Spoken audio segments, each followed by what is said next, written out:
We're good too. Hello everyone and welcome to the first in a new series that we're going to be doing bi-weekly. Let me lower the ambient of the music really quick.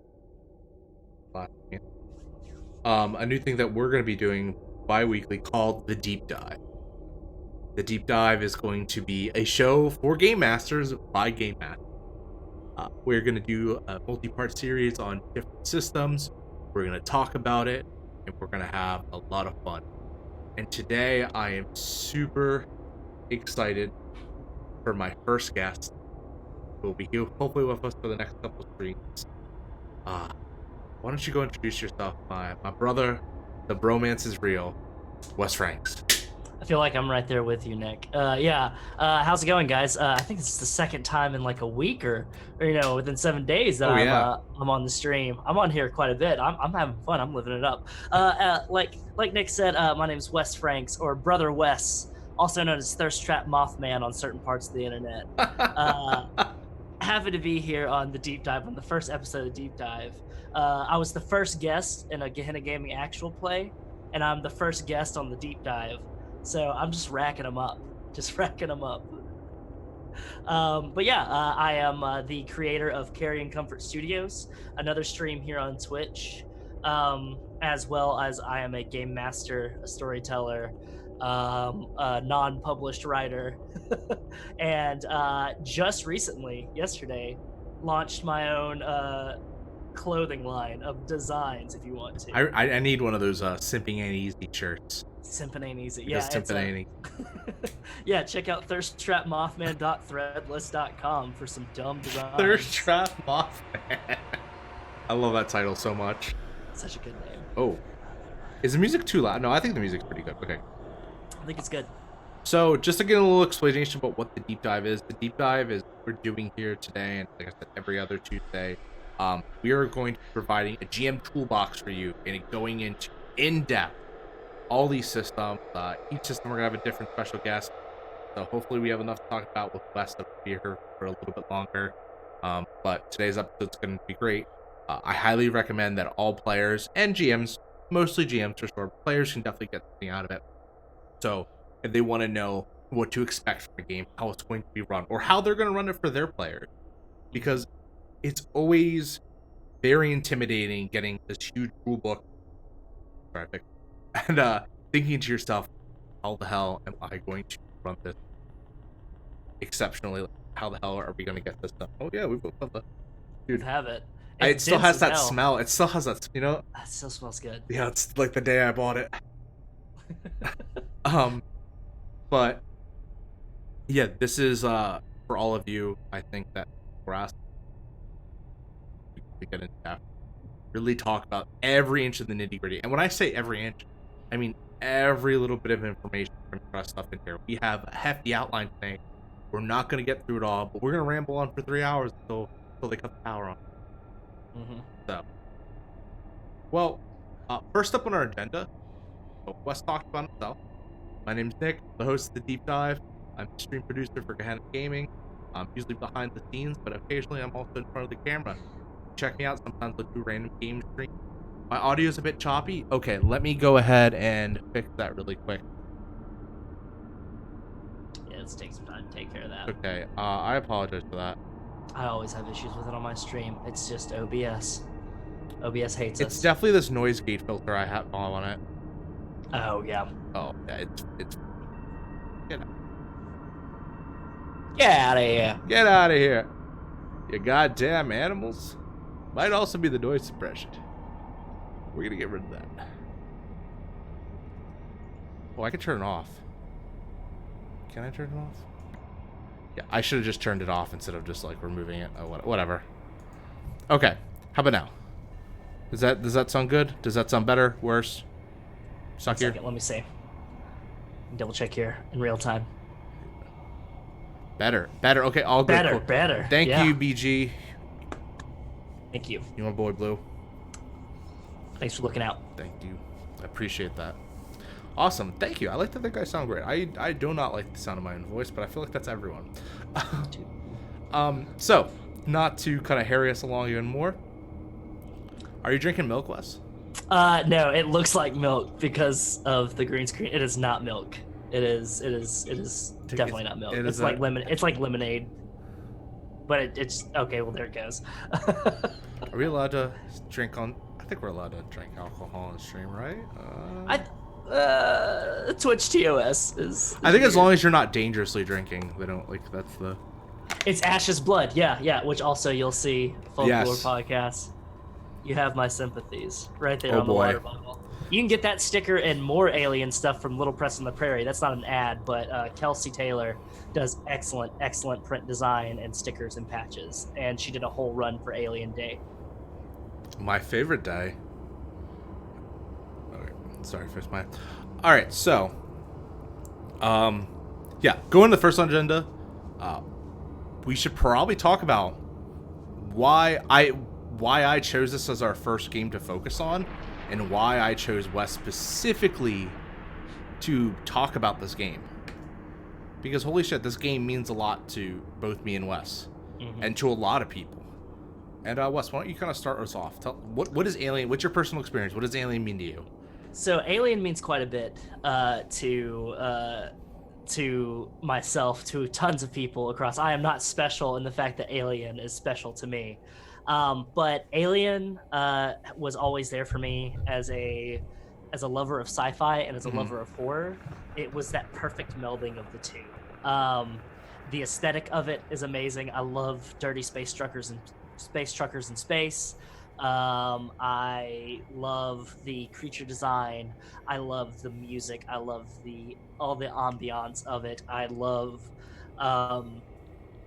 the stories that are being told in it. I love the universe, the world building, the setting, the characters, everything about it. I love about Alien, especially the first two movies, Alien and Aliens. I love Prometheus. I am warming up to Alien 3. That's its own episode. Oh my god, I gotta defend that movie to the death. Yeah, we have to like have a comprehensive like breakdown of Alien 3. Alien Resurrection is special because that's the first time we get to see the characters from Firefly on screen. Before Firefly, it was written by Joss Whedon, and even though it's dumb, but it still has its own charm to it. I love Alien Covenant. I love the whole universe about it. And I love the video games, especially Alien Isolation, AVP, the isometric game. I love that one. I don't really love Alien Colonial Marines, but I mean, it's a game where you play Colonial Marines, so like, I guess. I mean, you got to show a little bit of love because it's expanding. The comics are amazing. The audiobooks that they have, the book series are amazing. Like, and it's a universe that is the lore is wide and expansive, but there's pockets for you to fill within your own. There's so much to work with, and like I could just gush on hours, and I have gushed for hours on end about this game and about this setting and about the system and everything about it. What about you, Nick? I have a special place in my heart for Alien. Alien, the original one by Ridley Scott, I consider it is my favorite movie of all time. I think the movie's a masterpiece. It can't be made any better than it already is. I'm gonna gush on it for just a second. It's like one of the best single pieces of cinematic history that we have. And it's inspiring. I think everything from how it got made to the way it was made to the way that the characters were written, I love every bit about it. And I remember watching the original Alien when I was like 6 years old, and I honestly didn't watch the sequels until I was in college and like into college. But Alien has always had a special place in my heart, and I'll never forget that.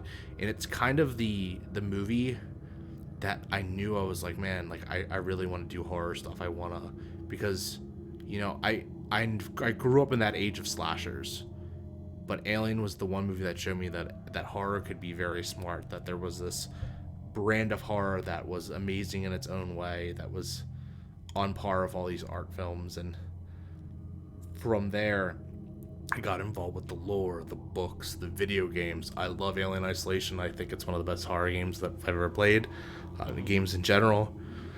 I love the music. I love the side stuff about it. I love like I'm in the same boat. I love every movie, even Resurrection to a certain extent. I still have that on Blu-ray because it's still a collector's thing. Mm-hmm. And I just think Alien just has always been the inspiration for every bit of horror I've ever wanted to do in some way, whether it be down to like that primal fear. And I think for a channel about, horror gaming, I think it's one of the best places to start on the deep dive. I was like, it just came out this year.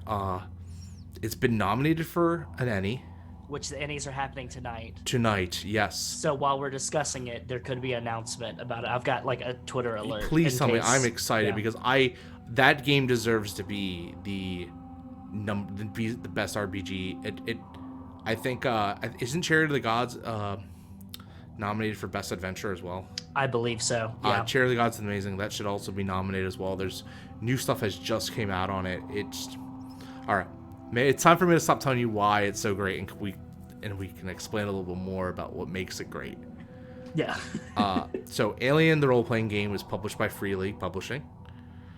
It's probably one of the best licensed pieces of license system I've seen to date. It came out early this year, like in January. I actually got to pick it up at PAX Unplugged at the end of last year. Mm-hmm. So I had my hands on it for a few weeks before it came out. They just released their newest supplement, which is Destroyer of Worlds in PDF. The physical copy should be shipping out very soon. I know both me and Wes have ordered it, as well as the starter kit. Yeah. For anyone, they do have a starter kit who's looking to, play the game, but doesn't want to invest all the assets into buying it. But I think the starter kit has everything you need: the quick start rules and adventure character. The starter kit is $46. It's got Chariot of the Gods included in it. It's got 5 different pre-generated characters within it. It comes with the dice that you need. It comes with a map of the whole system, the Middle Heavens. It comes with tokens and the initiative cards. It comes with every single bit of things that you need to start playing the game. Start your first and it's game. It's only $46. You don't even have to have the core rule book. I mean, you should have the core rule book, but you don't even need the core rule book. The core rule book being this beautiful piece right of here. just Wes was definitely, you were the first person to tell me about it. Can we just admire the beauty of this book for a second? It's 400 pages, perfectly laid out. And I don't say this for a lot of different game books. I am notorious amongst people in tabletop circles where I'll rage about layouts of books. It is why I am I have not gotten into Warhammer Fantasy. It do smell good. I just gave it a kiss. Oh, I totally forgot. I have. Oh, sorry for the noise of my chair. It doesn't. Oh yeah, I know my exactly. mascot. Oh, that's right. I forgot what Zenny the Xenomorph. I was like, what did I fucking name this thing? I was like, such a cute, terrifying little fly. Yeah, it just shakes. But yeah, he'll be our mascot for the day. Okay, Zenny, you had your 5 seconds of fame. Get over there. But yeah, it is a perfect combination of lore, mechanics. The layout is great. How they have it set up. One of the big things that always gets me about different core rule books for game systems is the what is a role-playing game section. And I understand why that section is included in a lot of games, because some people that buy the book, they might not know how to play a role-playing game.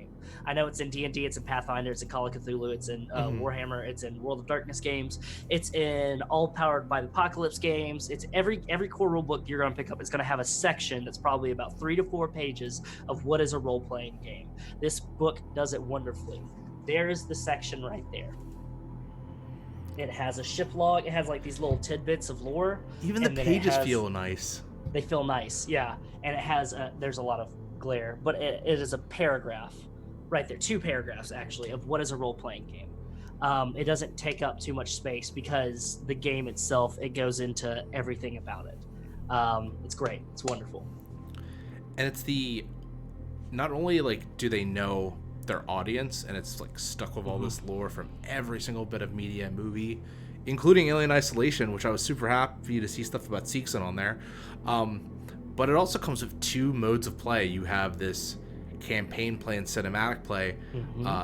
Wes, why don't you tell us a little bit about cinematic play? So cinematic play is great. So as I hope everybody watching this, as you and I both know, the alien universe is deadly. Things can kill you at a moment's notice, whether it be little particles of spores, of alien spores that get into your system and turn you into this unspeakable horror, or a xenomorph, or a necromorph, or a neomorph, or whatever you want to call them, any blank morph. And morph also, of some sort. Yeah, are androids or other humans in the galaxy. You can die at any point, and cinematic play really lends to that. Cinematic play is built for groups that want to focus on one shots or double taps, as I call them, 2 shots, 1 or 2 shots. It emulates the dramatic arc of an alien film. It has a beginning, a middle, and an end. Everything can be wrapped up. Your characters might not survive. They're probably not going to. But if they do, it's just going to make it successful. Cinematic play scenarios can tie into other cinematic play scenarios, but it allows for you to play a game of Alien RPG without having to be like, okay, now we have a dedicated campaign. We have to meet every single week at the same time, and we have to have the same amount of players. Cinematic play is built around the fact that you're going to have a table that has a constant revolving group of players. It might be games scheduled at different times, different days. It might be bi-weekly. It might be biannual. It might be monthly. But it is built in mind so that you can have a full role-playing experience within 1 or 2 game sessions. And honestly, I think that's one of the purest ways to play this game. I actually am a big fan of cinematic play over campaign play. But just to briefly go over what campaign play is, it's designed for multiple sessions. It has a large focus on carrying the trauma that your characters go through from each mission to mission, each encounter with the alien. And you get a little bit hardened every time. You get a little bit stronger.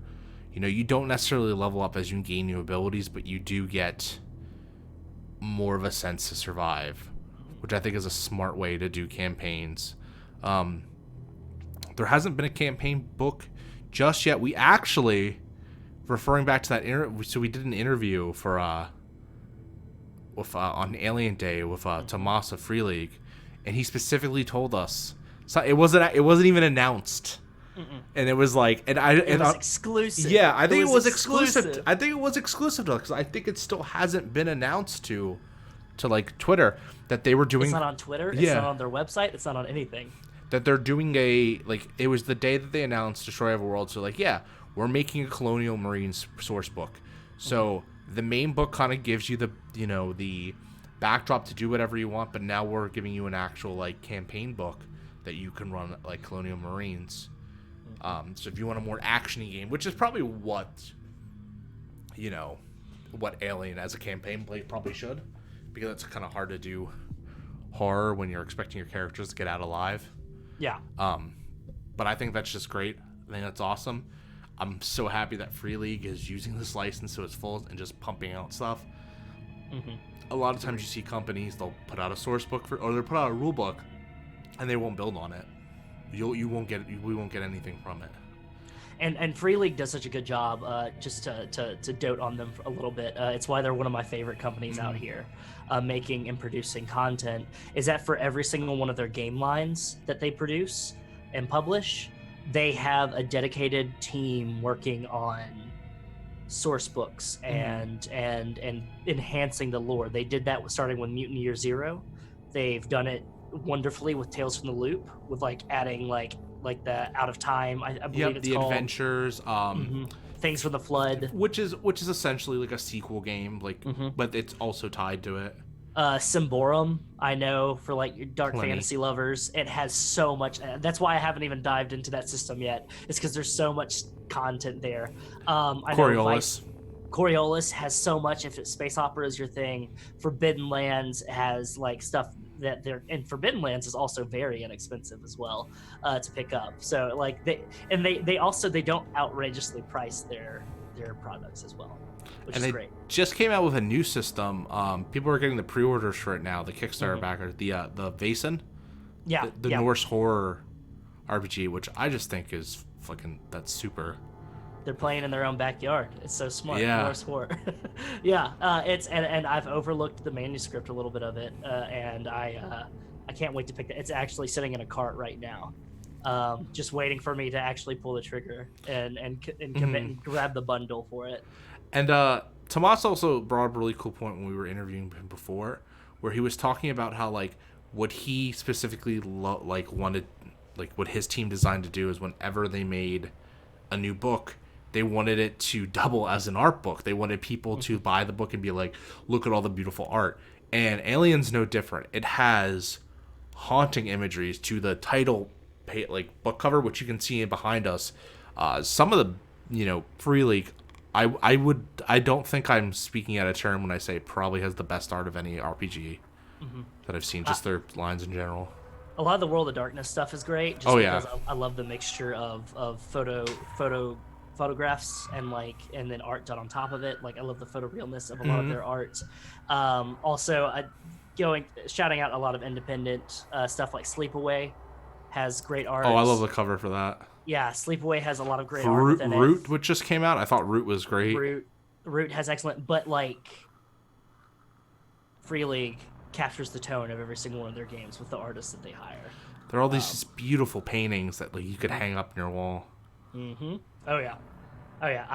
I'm looking at a chest burster scene right now. If you have your own book, 307, it's great. Let me see. Why don't you show the camera it? I'll see if I can without glare. Also, can we get a content warning, please? Yes. Right now, content warning general.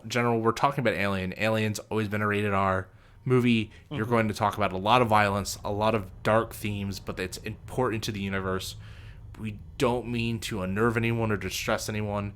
If you have issues, let us know. And we are going to talk about that in just a second. It is actually on my thing. So today, all our streams for the week, including the specific double feature we have going on tomorrow where you can watch us play 10 Candles and I believe Vampire the Masquerade. Vampire Masquerade's at 5 p.m. and then 10 Candles starts at 8. We're going to be running charities for RAIN. It's an amazing cause.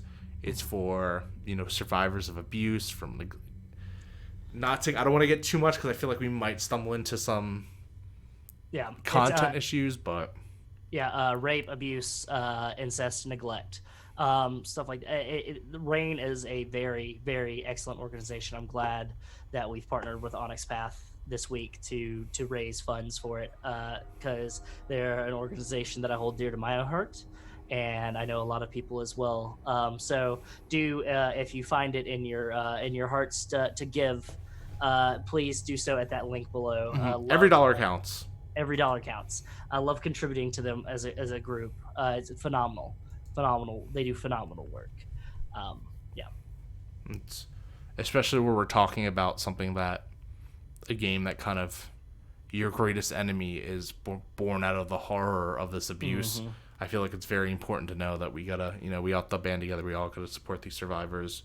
We need to all be better as a human race. That's the only way we're gonna get out of this shithole that we've dug ourselves into without getting too political. Yeah. Now, what was that page for 3? You said 3. That is 307. It's yes. right here. I'm gonna try to get without glare. Oh, it's beautiful. But right there. Look at that artwork. Look at that. It's my. Yeah. The cover is magnificent. The font is incredible. The Union of Progressive Peoples right here. That artwork. The space commies. Space commies with like the snowbound, all that good stuff. Oh god, the art is amazing. Yeah, there's just such a style about it. So moving on from gushing about the book, I think we're actually gonna do we're going into the first stage. We're gonna talk a little bit about the setting, setting the stage for a great game. So as a GM or even as a player, what you should expect. What are some of the ground rules? Because Alien, it's Wes, it's 100. Most of it is. It's a lot of it's the alien, but it's also the setting that lets the alien go wild. Whether it's just the background of greedy corporations, the idea of the Union Progressive People, which is essentially the space Soviet Union, as I Yeah. like to call them. And just like other rival companies such as Seegson, the Big Damn Heroes, the Colonial Marines, just all these various players on the table, each with their own agenda and pushing that like space is a dangerous corporate area. I think the best way to describe it is if you look on page 7 of the book. It's the very first thing you see. It has it's not past the table of contents, and it says "Space is hell." Oh yeah. Also, there is the popular tagline that was for the marketing of the first movie: "In space, no one can hear you scream." Um, Both of those taglines lend to what theme, what emotion you're going for in your games. Space is a living hell, where everything around you wants to kill you. Um, as we all know, we're all very intelligent. Human beings cannot breathe in outer space because Not there is yet. no oxygen. Not yet, not yet. But there's no oxygen in space, so we can't breathe in it. So we'll die. The pressure is too great. There's a lot of science stuff involved. I am not a scientist. You can look it up. I also have a lot of things I can recommend to you to look up about space. It's very awesome and dope. I don't have time to talk about it here, but there's not just the enemy within the alien itself. The alien is just a tool and a metaphor. It is a symbol of the oppression of space, but also you have these corporations, like you said, Seegson, Wayland Yutani, a lot of the other smaller independent corporations. You have the Union of Progressive Peoples. You have the United Space Marine Corps. You have the Americas within it. I can go down. The book has a perfect layout for different information that you need for the different corporations, the space systems, everything that goes into it. But you've got space prison mining colonies. You've got just straight up mining colonies where at any moment, if you hit the wrong vein, instead of mining the kind of ore that you need for metals, you could hit a gas pocket that's been held in. There's asteroid mining. There's bandits. There's space pirates that are trying to hit up Oh yeah. truckers. There are androids that are that work for Wayland Yutani or Seegson. There, there's so much. plenty of danger. There's danger at every corner, and there could be danger coming from even your own crew, or the people that are on your ship that you're shuttling back and forth between these different colonies. It's really like this, like you said, the alien's a metaphor, but don't go into this book expecting that every game's going to be about a xenomorph. You don't even need the xenomorph in a game if you don't want to. You could do so much more. The human enemy being man or humanity is already dangerous enough. And I think it really has something similar to do almost with like Cyberpunk, where you have this corporate backdrop where space is just this, it's the final frontier, but it's also the extremely exploited frontier. They talk about workers don't have rights really when they're working in space. They have these contracts that take them off away from their homes for years at end, and all through it you just have these corporations who have essentially taken over completely. Like, you have the United Nations still in some capacity, but in space, money is what talks. Yep. And that's kind of like one of the scarier things. That's a very interesting point to put upon it, because it is very cyberpunk in the fact that there is the the Union of Progressive Peoples.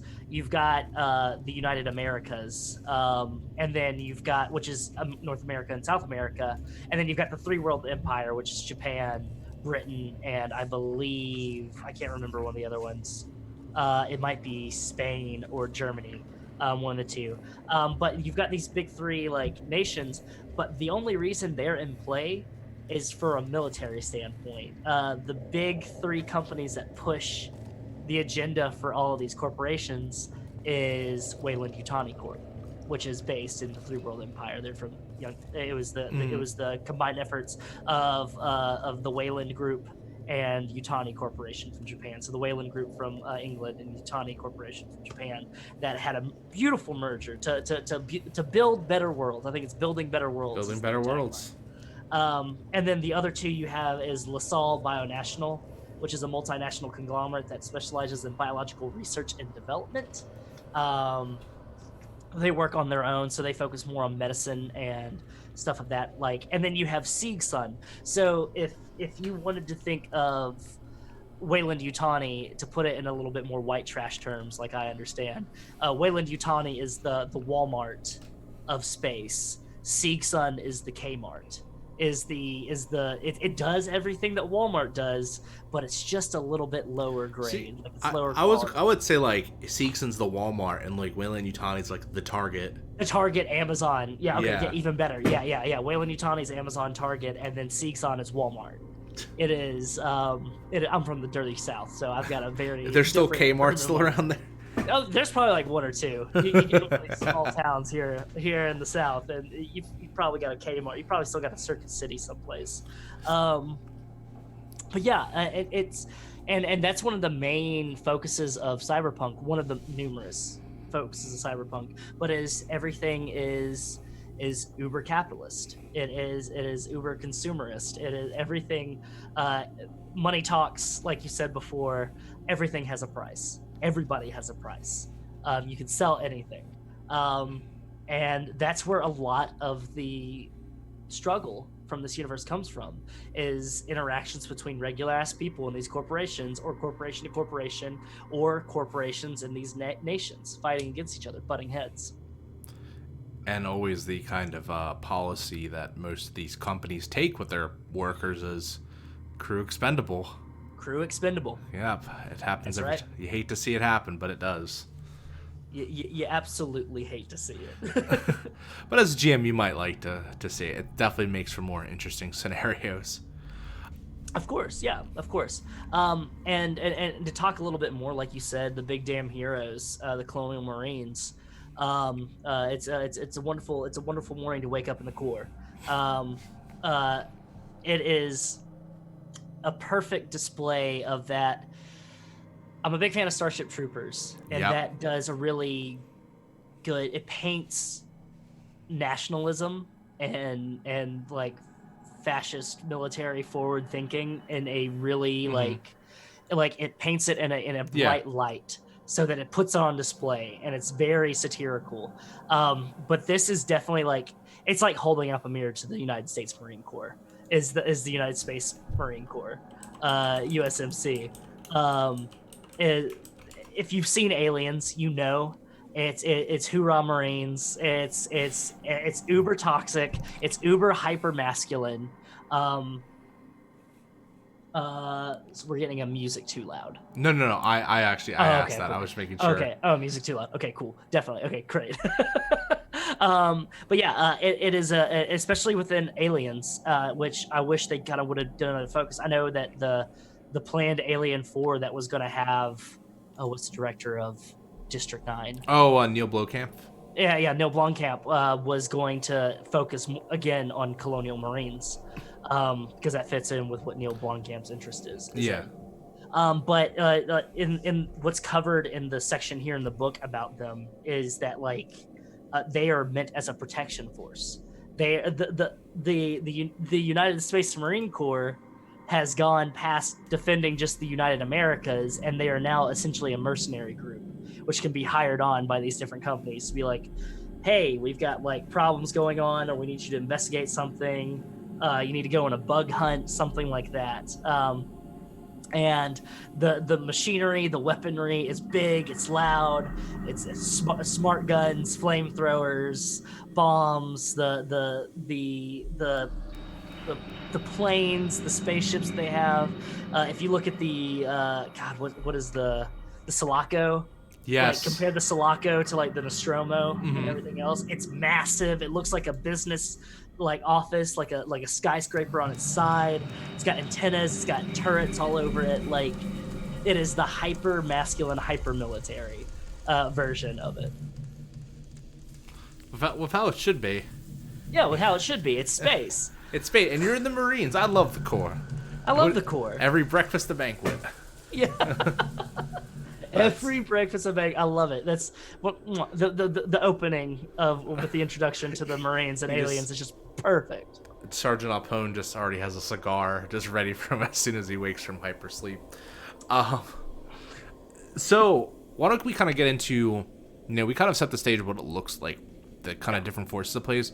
What about the kind of themes and settings that you're going to expect when you run, like as a game master? What are you going to expect as you run a game in an Alien RPG?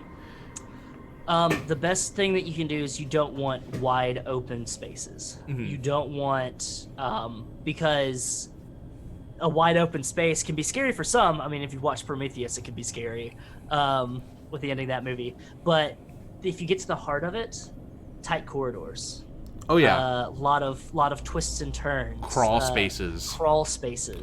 Places where you could have a weapon, but you're not going to be able to reach it because you're in an air vent. It's dark. There's lighting, but it's flashing on and off because it doesn't work properly, or you're only being lit by a blowtorch that your mechanic character has. Doors that open off in the distance that you know that there's not supposed to be anyone there. Just plenty, like I would say, plenty of stuff for the aliens to get around, and or even the people to be surprised in. Space colonies as well. Space colonies, which you're on a big fucking rock, and it's desolate for everywhere except for where your colony's at, and you've got crawl spaces within your space colony, but also, you've got alleyways in between the different colony bunkers and the colony places. I know Broken Golem mentioned it earlier, but the Alien anthology short films that they did for the 40th anniversary, I believe was last year. Yes. Which they're on YouTube. I've shared them. I think I pinned them in Gehenna Gaming Discord. Check out the Discord. And check out those films on YouTube. I've got a friend that worked as a makeup artist on one of them. It was fucking great.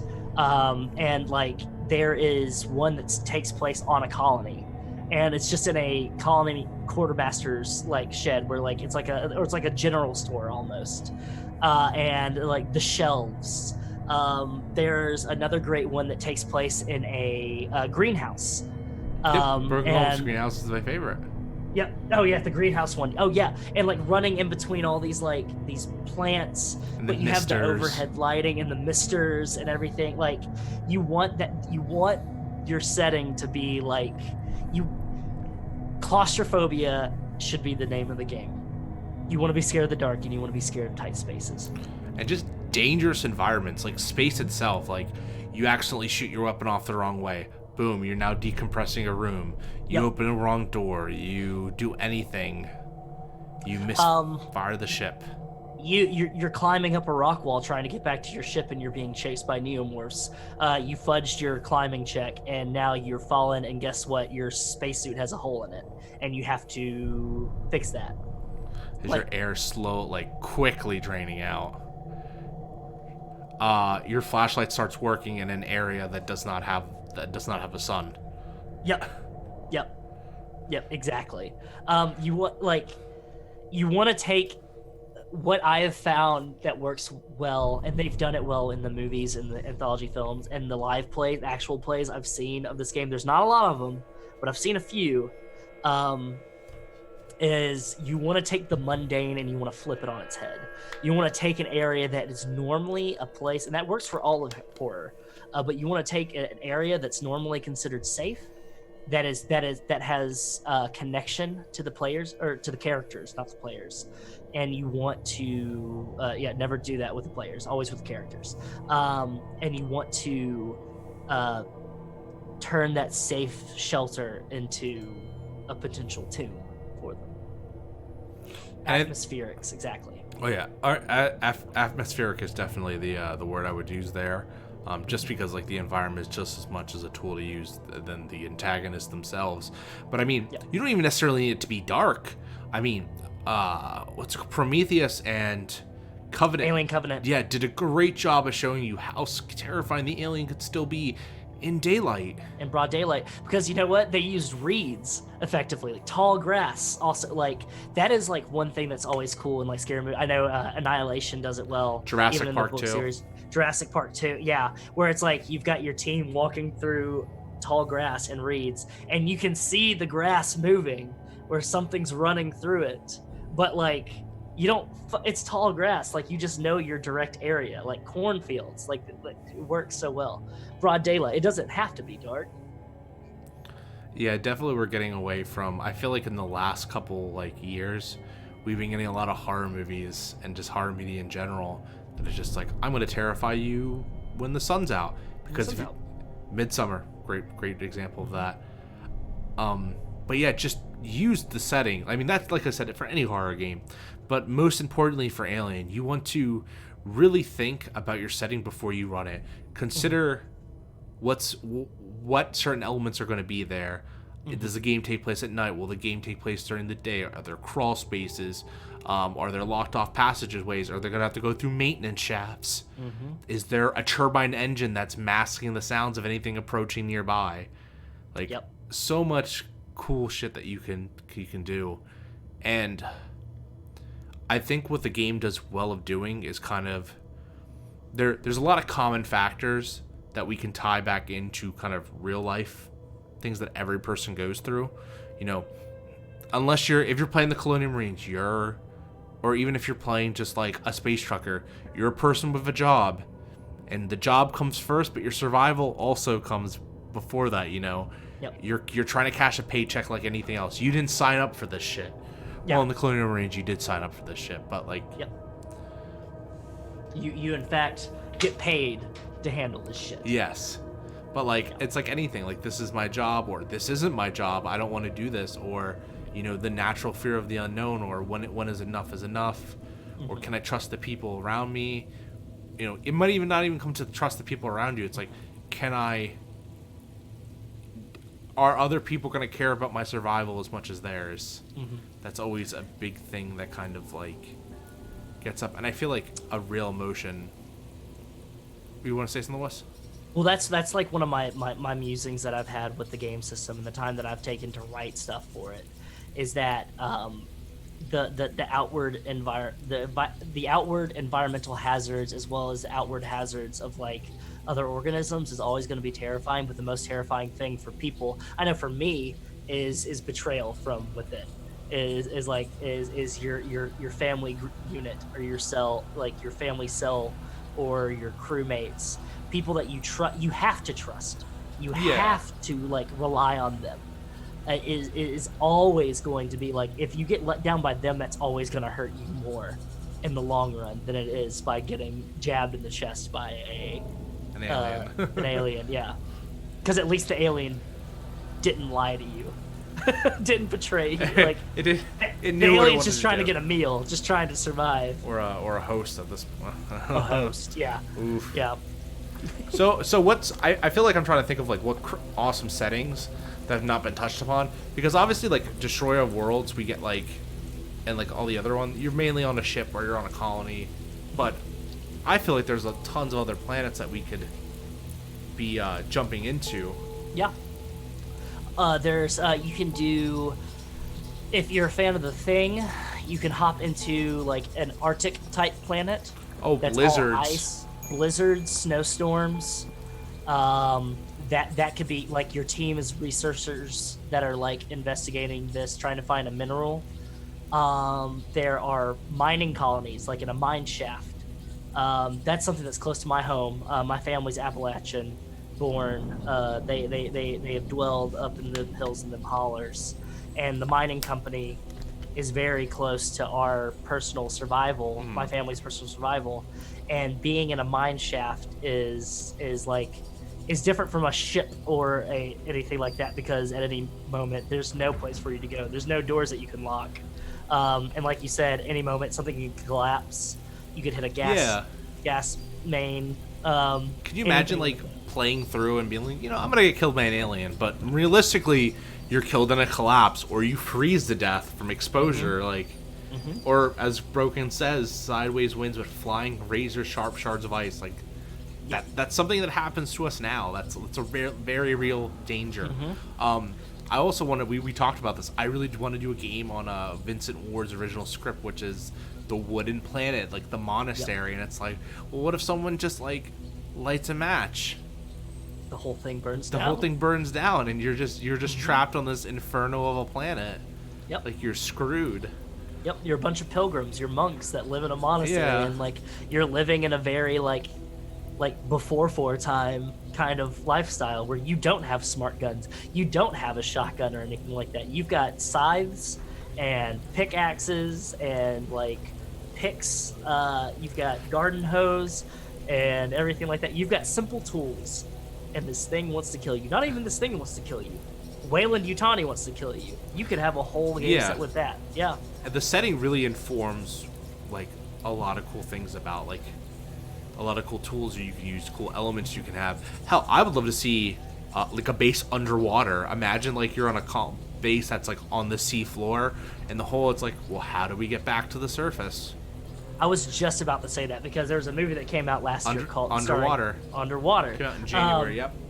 Yeah, I was I like it was an all right film. But it's an Alien ripoff. It really is. It's an Alien ripoff. I walked out of it like being like, hey, like I wonder. I didn't walk out of it like I hate this. Oh, I think that you walked out midway through. No, I was like, but wow. I walked out of the theater afterwards, and I was like, man, I wonder how cool of a concept that would have been if like Ridley Scott would have done it, or you know, if like somebody else would have taken it and put it in the Alien universe. Yeah, it's a perfect sense of a B movie. Like I'm glad I watched it, but yeah, I definitely could see that. I think like a lot of horror concepts like that could be just applied. Or could you imagine like you taking like your old out in the woods horror, and there's like an alien, and trees and stuff like that. Yeah.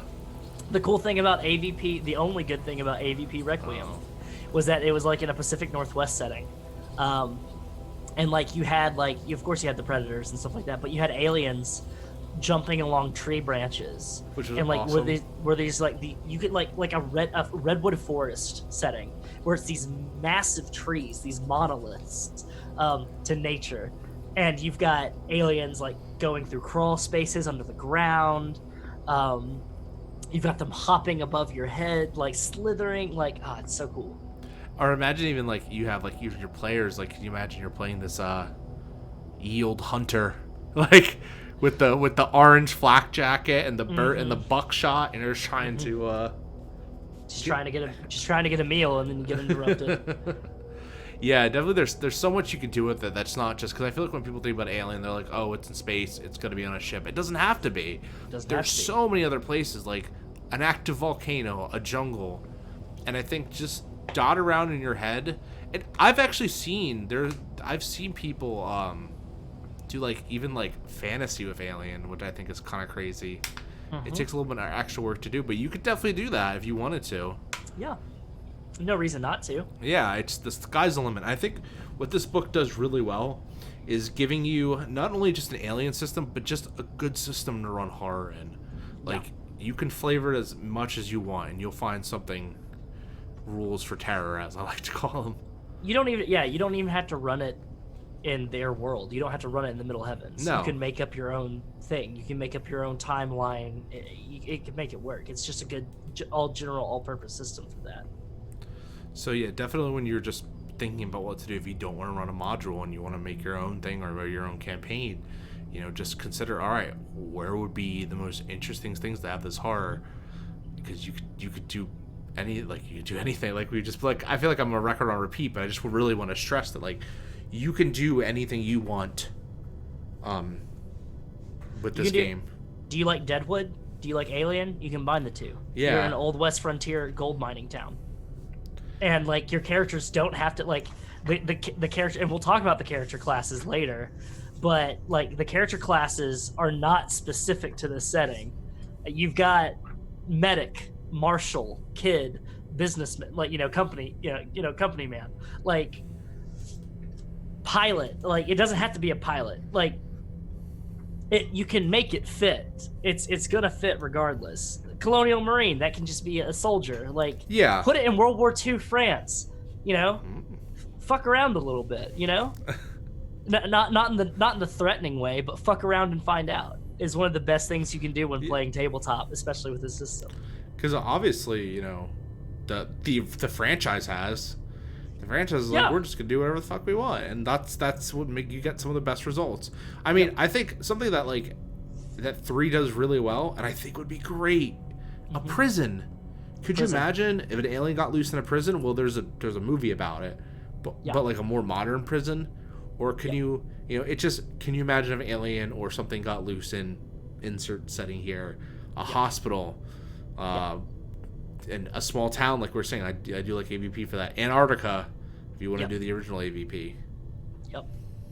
A hospital would be great because then you have buy-in for your players to be like, not only do you have to survive for yourself, but especially if you're playing a doctor, you have taken an oath to save people's lives. Or you have loved ones that are in the bed nearby. Yep. And then not only can you use the setting, you can use these companies too. That's something I should also be touching on. Like Weyland-Yutani, if you really want to follow the official canon, you're like, Weyland-Yutani's been around since the modern times. Like in the original AVP, which takes place in the present year. Peter Weyland, right? Yeah, yep, he's still around, or he's the first. So Weyland can take an interest in these places. They can, they're always trying to capture something, or Seegson, or the UPP. There's a war going on. That's crazy too. There's an entire there's technically a ceasefire, but any minute war will break out, and it's happening on the outer rims. Like, think of that story that you get told about in World War I, where the Germans and the Allies, the First Axis and the Allies, set aside their weapons and they played soccer together and they celebrated Christmas together. They took a break. You could have that happen in your game to where the UPP and the United Americas or the Three World Empire are in a ceasefire, enjoying meals together, getting drunk, hanging out, spending time with each other. Because at the end of the day, we're all just fucking people being manipulated, and then big companies, and then something happens. Somebody dies, and then you gotta see. Okay, well, did another soldier kill another soldier, and then you could mess around with it a little bit, have some fun. The original Alien, I think it's kind of interesting that you say that, because the original Alien 3 script, before it was the prison planet, was the idea that there's a station, which is in the book. It's called Anchor Point Station. Anchor Point, yeah. Yeah, and Anchor Point Station is specifically this station that's on the very edge of the the UN, whatever. I'm trying to think of the name of the United Nations proxy. Three World Empire. Yeah, the Three World Empire, bordering with the UPP, and Weyland-Yutani sets up the station, and it's sort of like the Guantanamo Bay. It's just this research station. They're doing all this science stuff, but it's the whole idea that you're having constant contact with the UPP, and there's a station just a few star miles away, and shit's going on between both of them, and suddenly there are no sides anymore. There's just, we need to survive. It's humanity versus whatever the fuck that is, which I think has just always been a real theme with Alien in general.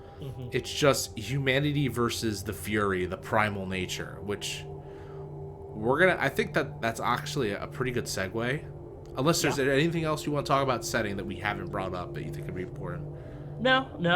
And just to touch on anything other than setting, just to let you know, I mean, we mentioned it before the top, but we're using the Year Zero engine. It's 2d6. It's very simple. Very simple, rolling mechanics and everything like that. We can talk on it more when we start talking about character creations, but I think that's good. Yeah, I think we gush for about setting for a good hour, but I think it's important because I think if you don't have a good setting, everything else falls. It falls apart. You cannot build a house upon sandstone. You have to have a solid foundation, and setting is that solid foundation. Such a good fucking quote. God damn. Hey man, you can just blame you can just think the good book for that one. I think it's in the good book. I don't know. Yes, this is a good time also to mention for those that are coming in. We are running a charity streams all week for Rain. We are big supporters of what they do and everything that they do, and we are currently, I think we're still at $139.69, but every little bit helps. And so if you have Every anything, any dollar. extra, every dollar helps. I know I'm going to, once I get paid, I'm going to be throwing as much as I can, with setting bills aside, to go ahead and help out with that. So please do make sure that you check it out at least. So I think we have a good segue into Mm-hmm. our next chapter. Mm-hmm. We're going to specifically take this entire thing to talk about the Xenomorph and other dangerous creatures. Probably the single-handed most iconic thing about Alien is the Xenomorph. Mm-hmm. It has such a unique design that it's... Wait, I have to lower this. Wow, this music gets super loud sometimes. Sorry about that. The Xenomorph has such unique and nightmarish design that it kind of sticks in your head. Mm-hmm. You never forget you never forget what it looks like, from the behind me, the elongated head to the insectoid carapace to the, bladed edge tail with the lance on it with the second Proboscis mouth with the pharyngeal jaws. Or even like the face hugger. Oh God, yes. This what appears to be like two hands and looks like two hands with a set of lungs behind them. Yeah. With a little tail around. And in the middle of it is this hole that resembles genitalia of some sort. It's just latches onto your face, its little tail conscripting around your neck and just... Yep. Keeping you there. Yeah, so where do you want to start? I feel like we need to talk about... Like, we have to go to the beginning when we talk about Xenomorphs, because we need to talk about H.R. Giger. That mad Swiss man. Yeah, because he is the reason why this movie, or this creature, is so goddamn terrifying. Mm-hmm. Yeah, it was the original design was taken from one of his works. And H.R. Giger is a Swiss surrealist and artist. There's tons of books on him. Definitely look him up. Mad, just mad, but in the best way. Yeah, and it's kind of interesting because I think he is a person that took his own personal trauma and turned it into something artistic, something that some might say beautiful. He frequently had these night terrors. So for people that might not know, because I know I was kind of ignorant to it up until a few years ago, night terrors are just intense nightmares, like to the point where you are getting like panic attacks upon waking up. Yep. Your nightmares have gone beyond subconscious, and your body is having an active reaction to them as well. To the point where you even start like hallucinating these things while you're awake sometimes. Yep. And he would just have this fear, these like primal fears of like penetration, of assault. Mm-hmm. And he took these fears. He says, I'm going to make this creature, this art about it. Mm-hmm. And this art would eventually develop into the Xenomorph. I think Dan O'Bannon contacted him and was like, I need you to make a realistic monster for me. And he was like, well, let's see what I can do. And I think some of the terror behind the Xenomorph is that it has this warped idea of like how it uses you as its host, about that this corrupted childbirth, that it impregnates you, that you die upon its birth, mm-hmm. that it has to kill to make more of its others, to the fact that like it shoves stuff down your eggs down your throat essentially. Yep. And this is a quote, by the way. Just wanted to put that out there. There's going to be some words thrown out here. I don't mean to trigger anybody. I don't like content warning, but this is a quote from H.R. Giger and Dan O'Bannon as well, and Ronald Shusett, because the design was based on a 1976 lithograph that Giger did called Necronom 4. and then he just enhanced it a little bit more and made it a little bit more realistic for the movie. But when this is from O'Bannon and Shusett, they had the idea. The monster screws one of them, planting its egg in his body and then bursting out of his chest. They both realized that we both realized this idea has never been done before, and it subsequently became the core of the film. Dan O'Bannon said this is a movie about alien interspecies rape. And in the documentary Alien Evolution, that's scary because it hits all of our buttons. O'Bannon felt the symbolism of homosexual oral rape was an effective means of discomforting male viewers specifically. Oh. 1 second. Moderator, can we Yeah, I'm on it right now. Boom. Thank Done. you so much. No problem. But yeah, so that quote right there, it was, and then H.R. Giger took that information and then Necronom 4 and was like, okay, I'm going to try to make something that's the most terrifying. That's my H.R. Giger voice, by the way. He kind of sounds like that, not a lot. But using his own trauma, like Nick said before, using what they wanted, Dan O'Bannon and Ronald Shusett, and then taking that basis, created which is Xenomorph in its not fully adult stage, but its adult stage.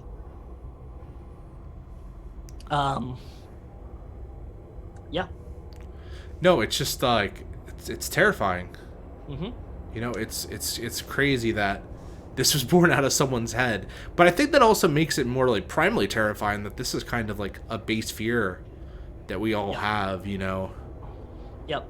It hinges on something that a lot of people can specifically latch onto. Yeah. And I think that's why it affected audiences so much, and it kind of latched onto people in their psyche. The appearance of it, and also its physiology. It is apparently blind for the most part for how you see, but it sees in it has a skeletal biomechanical appearance. It sees in, let me see, I've got it here. It sees through heat, thermal imaging. It matches the ambient temperature of the environment that it can be found, and anything that is not of that temperature, it marks as prey. Yeah. They can swim very well. They if you look at it, it crawls on all fours, but it can stand on its hind legs. It can adapt. It is called in the movies the perfect organism. It can adapt to any environment that it is within. You gotta admire its purity. It's purity. It is, as it has been said multiple times in the series, a beautiful creature. And like I said before, it has a pharyngeal jaw with it's got its big mouth, and then inside of it, it's got its little mouth, which has been used multiple times within the series as a weapon as well as a form of ingesting things. It has, like we said at the top of the show, it's got that lance-like tail. You can see it behind me. It's got multiple barbs and spines on it that it can be used as a flail-like weapon, and also a piercing-like weapon. It's got claws on its hands. It is able to curl itself up into tight spaces to sit, like you see at the end of Alien, where it's just kind of curled up in a mess of. It looks how it looks with like its carapace, its skeletal carapace, and like its like head and everything like that. It looks like a pile of tubes when they're resting. And it's funny, the first time you ever see it in Alien, if you watch the theatrical cut, you see it hanging in the rafters, and like it's like hanging upside down. You would never know, but like if you never knew what the Xenomorph looked like, you would you just don't even give it a second look. Yep. That's how insane it is, and that'll come into play later when we talk about actually playing the Alien. So we kind of have like what makes it terrifying. Now let's go into some more bare bones stuff. So you have the Xenomorph in your game. You're gonna run it in the game. We've talked a lot about like setting and all that. So what makes the Xenomorph deadly, just in general? You have, like you said, the jaw, the tail, just ability and strength. I think something that's mentioned in like some of the other novels and sort of statted out here in the book is that how they can secrete like a paralyzing venom. Yep. Which they can secrete resin over time. That's how they keep people in stasis in their pot. Like once they like bring them back to the hive, which you see in Aliens, and you see in like the future at past Aliens, when you see all the people like kind of attached, like hung up in the hive, they use that paralyzing venom to keep them in stasis. And I think the best strength that it has, because it's going to go into our next thing, which is acid for blood. Yes. Now, at first you'd be like, all right, Nicholas, you just named off these things, but what does it have to do with my game? So think about this. Original Alien, they regarded one of the weaknesses of the Alien, we can talk about this, is that generally enough bullets will put an alien down. A plasma rifle from a Colonial Marine will put an alien down. You can crush an alien. They did in Covenant. It can't survive in the vacuum of space. Well, that we know of. It hasn't been explored yet. Yeah. We know that they launched a bunch of aliens out. They launched an alien out of one and the Queen in two. I don't know. It can take superheat. But it's also its biological makeup is still susceptible to chemical reactions that we have now. So you can still you can drop it in a vat of molten metal or lava and then cold water on it and break it apart. Yeah. Or you could dump acid on it and it would technically die. Yeah. To a certain extent. You can crush it, you can slice it. The alien is not invincible, and I think that's important because if the players don't feel like they can kill the alien, then it's like, what's the point? There's no buy-in to yeah, exactly. It's like, why am I playing against this unstoppable force?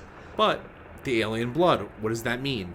Well, if you're in a ship that's floating in the middle of space with this super volatile acidic blood, you can't shoot it. The blood's going to go everywhere, and then you're going to melt through the damn hole, and then all of a sudden you're all spaced. Yep. Chambers decompressed, and you're all shot into space. Exactly. Even if you're not on there, what if it's on top of you? Are you going to pull the trigger? Well, then you're still dead. Yeah, stab it. You're still dead. The acidic blood's going to go on you, and you're going to get burned. You might kill the alien, but it's going to take you with it. Yeah. Some other situations, like just to play into setting, you're on the Antarctic ice-like planet, and you're fighting a queen or any other aliens, and you're on like what you think is a patch of ice or anything like that, or it's just solid ground. It could be what is like water underneath. It could just be like you're on a patch of ice that's in a frozen lake, and you're shooting this thing, acid cuts through, and enough of the acid blood bleeding through the ice and everything like that, it's going to start weakening the full structure, the foundation of this ice. You're going to fall in through the ice into the water. Guess what? The other xenomorphs that are after you, or like one of the other xenomorphs can dive in that water. It's going to be okay. You are on a bridge. It's a rope bridge, and you're over a canyon or rushing river water or anything like that. Oh man, you nailed that sucker with a plasma rifle or something like that, and its body falls on the bridge. Now your bridge is broken in two because its acid blood is melted through the ropes or the steel or the wood that's on it. Yeah. And I think that makes it like even better because it's good to know like you have a beast that can be killed, but now you have to like think of interesting ways to go across it. You have to like burn it to death. You got to capture it, put it to sleep, maybe crush it with a rock. Depending on like if you're off planet and you can kind of deal with the acid blood, that's what makes a xenomorph dangerous, is that you need a plan. And I think when you play the xenomorph, you have to understand not only its tactics, but it's just its mannerisms. So, I mean, coming to mind, Wes, I would just think a xenomorph is a hunter. Yes. Like you said, it's got no conscience, it's got no morality. It has the single task it needs to do. To use the quoted phrase that is used often with like actors or anything like that. What's my motivation? What is the xenomorph's motivation? It is to continue its its life cycle. It is to work through its life cycle, Yes.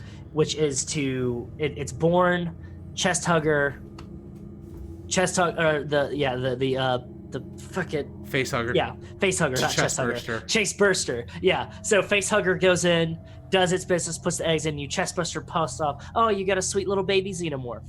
What does it want to do now? Well, then it wants to bring more hosts so that other face huggers can latch on to continue. It wants. Yeah. It is built for fucking feasting and fighting. That is the 3 Fs. And you can quote me on that. But that is its main drive, and that's what it wants to do.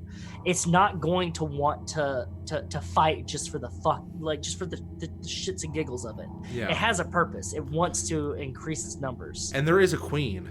Yes. And the drones serve the queen. And I think something that's explored in more of the novels as well is that the Xenomorphs are smart. Alien Resurrection. I think there's a super interesting point to see about there. The aliens are captivity. They know that they have a queen embryo to make something on the ship. So what do? They realize they can't break out of the ship by normal means. But however, they have acidic blood that they're resistant to. Apparently, I was looking at it. They're actually resistant to it. So maybe dumping an acid wouldn't work. But so there's 3 xenomorphs in captivity. The 2 xenomorphs gang up on one and kill one. Yep. And its blood creates a hole for them to escape through. To escape out of. It's nothing personal. Yeah.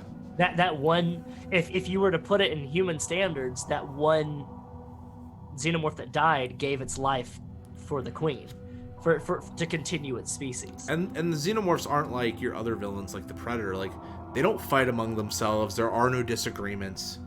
They are creatures, and they're a hive mind. Yep. There is something interesting that is brought about, and I think it's mentioned in the book. And I know it's mentioned in some of the supplementary materials as well within the universe and the canon. And I think it's something that wanted to be touched upon in Covenant, but it wasn't really. I think it was scrapped. Was that the different types of xenomorphs? Like, you have the neomorphs and the xenomorphs and everything like that. They don't like each other because they're inherently different, an inherently different species, but it will work with each other for a common goal. Just because it works with the queen hive mind, which is something that the book covers perfectly. I'm looking at it right now. It starts on page 284. It's the Alien Species book, and it starts with the engineers, the people who created the species that created the xenomorphs. Well, the black goo. The black goo and that would everything be like that. That'd be the predecessor. I mean, if you want to go by like Covenant standards, David created the xenomorph. David created the xenomorphs, which is kind of cool. It's like, man, like. What's that line in Prometheus? And I think it's used in the character creator. It's the oh man, let me look up the quote here real quick. It's such a good quote for that kind of plays into it. Why do you think your people made me? We made you because we could. Exactly. Can you imagine how disappointing it would be for you to hear the same thing from your creator? Oh my god. But yeah, and the book goes in on page 300. It goes through the different stages. Stage 1 is an egg. Stage 2 is a face hugger. Stage 3 is the chest burster. And then you get to stage 4, which is the scout, which is like the most common one that you see. It's like the smaller one. Then you have the warrior or the Praetorian. Yeah, the Praetorian, the warrior, the soldier. And then you have stage 6, which is the queen.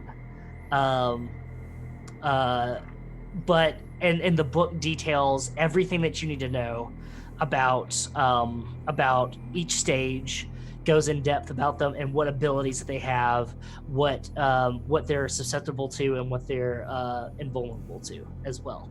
Also, very, very, when looking at tactics, you don't always have to come up with tactics on the fly. What the game has done well for you is that there is a graph for each different stage. If you're in attack, it has a d6. You roll a d6.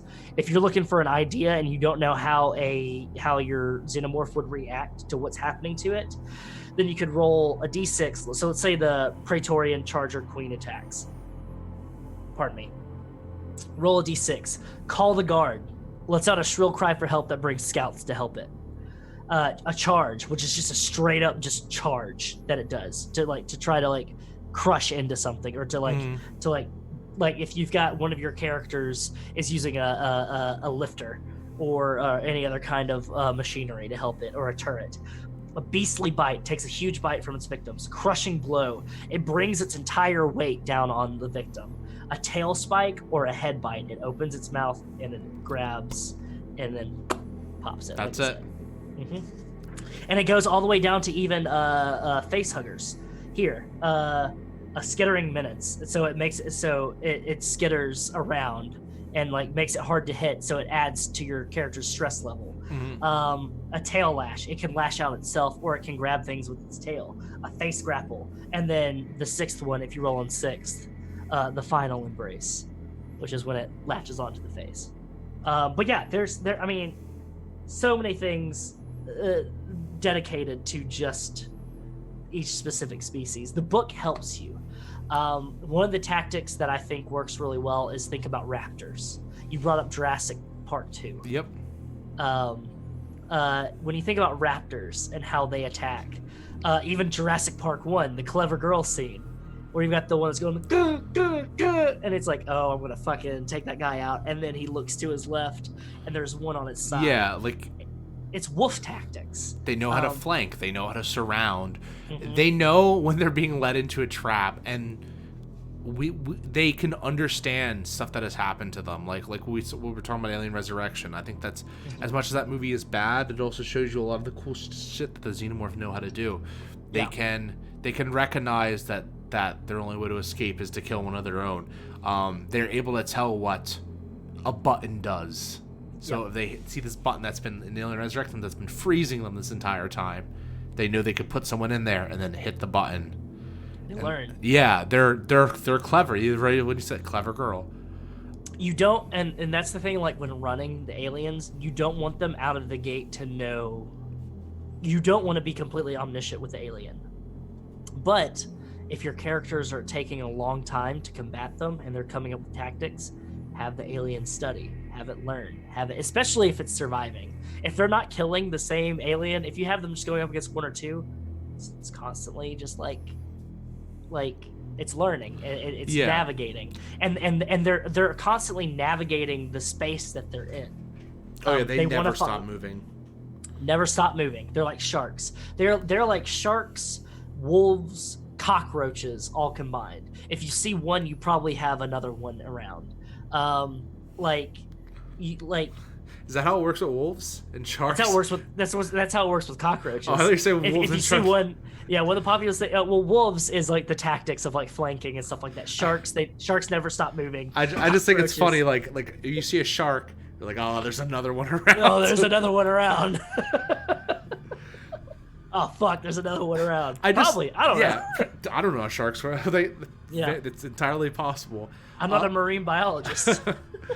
But I think it's kind of cool because you could they can fit into these places, they fit into vents and tactics. And I think something important to point out is that Xenomorphs are not straight up fighters.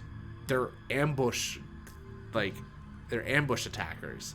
They get the drop on tanks. You. Yeah.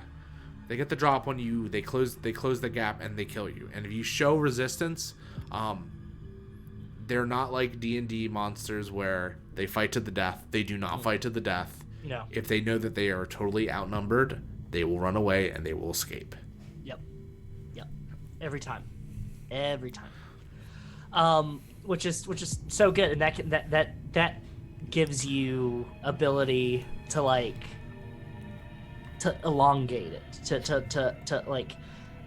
definitely you want to do that hit and run tactics with your players. You want to keep your players on on their toes always, and also you want to. It's a way for you to be with your players are oh, we got it on the run, let's go fucking chase after it, and that brings in that inter-party conflict of being like, nah, man, we got fucked up. We got to regroup. We've got to defend ourselves. We got to hole up. Or then you've got some of the other players that are like, no, we've got it on the ropes. Let's go fucking kill it. Like, that brings an inter-party dynamic drama that, I, for one, as a storyteller and a game mother, which is the game master role, the game mother. I love how it's called that. I love that. Like, please, oh God, yes. Like, please argue amongst yourselves while I go and regroup. And I think it's also like really cool that that's how you can give your players minor victories. Mm-hmm. They don't need to kill a victory doesn't mean they need to kill the Xenomorph. They could just chase a few of them off. Survive. Yeah, they can survive. They've established one small foothold in this nightmare. A thing to keep in mind as well when you're playing the alien. Aliens, like we said before, it's the perfect organism. It does not hold allegiances to anything but its own brood. If you have your party is like, let's say you're doing that world war, that war idea that we had. Yeah. Let's say, so you're doing that. So you have OPP. It's the trenches between the OPP and the Three World Empire, or the USMC, however you want to play it. And you've got them fighting amongst themselves. Well, you're not going to have the aliens go and attack just the party members on whatever side you're having. Yeah. You're going to attack both sides because it doesn't hold allegiances. It doesn't understand things like politics and land and socioeconomic crises and stuff like that. It only understands survival. So it's gonna be like, okay, who's the weakest of this group? Okay, let's go grab them. All right, let's take out the strong. Mm-hmm. Okay, run them. It's constantly mobilizing and attacking. It is a wave. Play it like the Zerg. Zerg, very good parallel to draw from there. And I think something that's like, very cool is that Weyland Yutani might be trying to capture it. Seegston might be trying to capture. There might be a dozen people trying to capture it and use it as a weapon to cause more like fear and pain. The alien doesn't care. Alien doesn't care. It's an animal. If you catch it, it's just gonna try to escape. If and if there's a queen involved, play that out. It might try to take out it might kill the strongest member that can oppose it, but then it's like, well, I just need to grab hosts. But it also might knock out, paralyze, take things back with them. What does the queen want? What is the queen's needs? The queen's like, I have a bunch of these eggs. Yeah, I need hosts. And that's another thing too. Like, going into what's the queen's ultimate goal? To breed more. Yep. To just completely take over this planet. It's just continuously laying out like batches of eggs, and it can move. It can move around. It's a tough, terrifying. It's slow. Yeah. But it's tough and terrifying all on its own. Yeah. That's one of the things that it has in the books for the queen is that it's like it can crush, it can rip things apart, but also it's a queen. It's got soldiers, it's got scouts. If it's in trouble, it's going to call for help. It's got an actual royal guard around it. Yeah. There are some other extra solar species in this book. Yeah. Here, Nick. And I just want to touch on them a little bit because just in case you want to provide a little bit more variety for your games. Yeah, or if you just don't want to run a Xenomorph, which I completely get if you've been playing the system a lot or not too keen on it. I've got a couple of favorites, but I'm going to go in order here. Okay. You've got the Swarm. And if anybody at home wants to read along, you've got on page 316. The Swarm, which has been dubbed a space locust by the Colonial Marines. They are the size of a swarm is measured by the number of zones it covers. They have ravaged the grasslands for a season before going into hibernation for decades. Think of them as like giant locusts or giant cicadas. Or not giant, I would say, but like... Yeah, like... dog size. Around 15 centimeters each, but they make these massive, like, swarms that are many kilometers in diameter. Yeah, like clouds. Yeah, clouds of them. Their attacks are consume, pheromones, suffocating swarm, desperate hunger, feeding frizzy, and stripped to the bone. your dog-sized locust is a nightmare fuel. Yes. You're essentially, and like some of them aren't all like dog-sized. Some of them are like chihuahua-sized. Some of them are piranha-sized. I have in one of the scenarios that I've written, there's a swarm in it, and I put in the notes the game mother is to run them like piranha. They are not the main focus for the player's ire. They are not the reason why the characters are there in the first place. They're just an environmental hazard, something to get through that is like piranha. That if one of them latches onto you, then multiple are going to come on you and they're going to eat you to the bone, because they need all that. To pardon my language, but they need to get all that wet inside you. They want to drain you like a Capri Sun. Oh my god. Yeah. And then the harvesters. Ooh, yes. Harvesters next. Mammalian like omnivore. Habitat Taurus. There's some really good art of them too. Yeah, it's a really good. Yeah. They're just like the space worm with legs from. Yeah. Oh my god, you beat me too. Yeah. Fuck. No. It's great. We should have multiple perspectives just in case for left eye and right eye, and you can see the size of them with the person right there. Yeah, they're huge. Huge. They have different sizes too. You have juveniles, and then you have the behemoths. But they are giant land animals. They're about ankylosaurus sized that dig. Think of like purple worms from D&D. Mm-hmm. But they dig, and so if you have a mining game, you can have that be like a setup. I love this next one. Oh yeah, the next one. The lion worm. Jesus, that's terrifying. You think about that, like a. And each one of these on their own. Could you imagine, like, you're stranded at a base? No Xenomorph, you're just trapped by a swarm. Yep. Or you're in the mining path of a harvester. Yep, of a harvester. Or another one of my favorites, the Tanakan Scorpionids. About 1.5 to 2.4 meters long. Oofa doofa. That's their size. They are found in cavernous springs and deserts. They are equipped with poisonous stingers. They also have more in common with prehistoric sea scorpions. They are adept swimmers. They're found in lakes and oases. They have pincers that can break a man's leg, and their sting can kill a grown human quickly unless an antidote is immediately administered. They run the gamut of colors from orange, red to a deep blue. They have underwater sprint, and their shells protect them from knives and other melee weapons, but don't do much good against bullets. So think of a fucking just scorpions that can swim, and like that'd be really good to run in a game where you have like you said, desert oasis. Mm-hmm. Desert, like you have a desert. You're like, we need water, we need shelter, and you find an oasis, a spring in the middle of this desert planet, and guess what? Scorpions. There's scorpions Water that we gotta fight scorpions. first. Jesus. Water scorpions. Yep. I wonder if a swarm. I know I keep going back to. I wonder if a swarm could pick apart a xenomorph. I wonder. Or if the acid would be too much for it. That would be interesting to play into.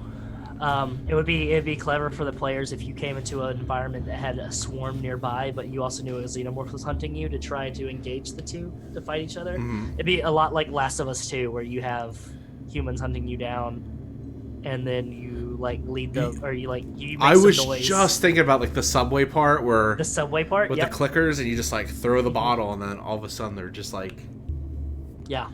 so cool. And then they just fucking swarm them. Yeah. And that's the only enemy types that are in here other than human characters that you can have. But I think they're introducing more with this source book that got hinted at with that interview. And it's by the way, you can check out that Alien Day interview on the Gehenna Gaming YouTube. Yep. And if you're not subscribed to it already, go ahead and subscribe to Gehenna Gaming YouTube. So much content. We actually have another that Route 66 game dropping, I believe, about 2 days. That is correct. Which brother Wes over here has started. So if you want to see more of his beautiful mug, you should totally check it out. We're just casually plugging our own channel. Yeah. But yeah, and I feel like the way that the stat blocks are made, it's pretty easy if you wanted to make your own stuff. Like if you just list out traits, you list out a few attacks. You know, the system is simple enough that you don't have to, you know, it's homebrewing stuff is actually pretty easy. I think that's going to come into play later when we talk about like homebrewing stuff like that or making your own adventures. I've got a couple of things that I'm homebrewing. It's only like a couple of them, but like I'm like it makes sense for the environment that one of the scenarios I've written. Or more xenomorph types if you want to do that. I think one of the interesting things to go back to on the xenomorph that I do want to talk about is how technically of its life cycle, the xenomorph that we know of is when it's bred from a human host. But in like Alien 3, we see, depending on what cut you see, well, dog is a theatrical, but if you watch the assembly cut, which is infinitely times more better, it's a cow. It's a cow. So a four-legged xenomorph.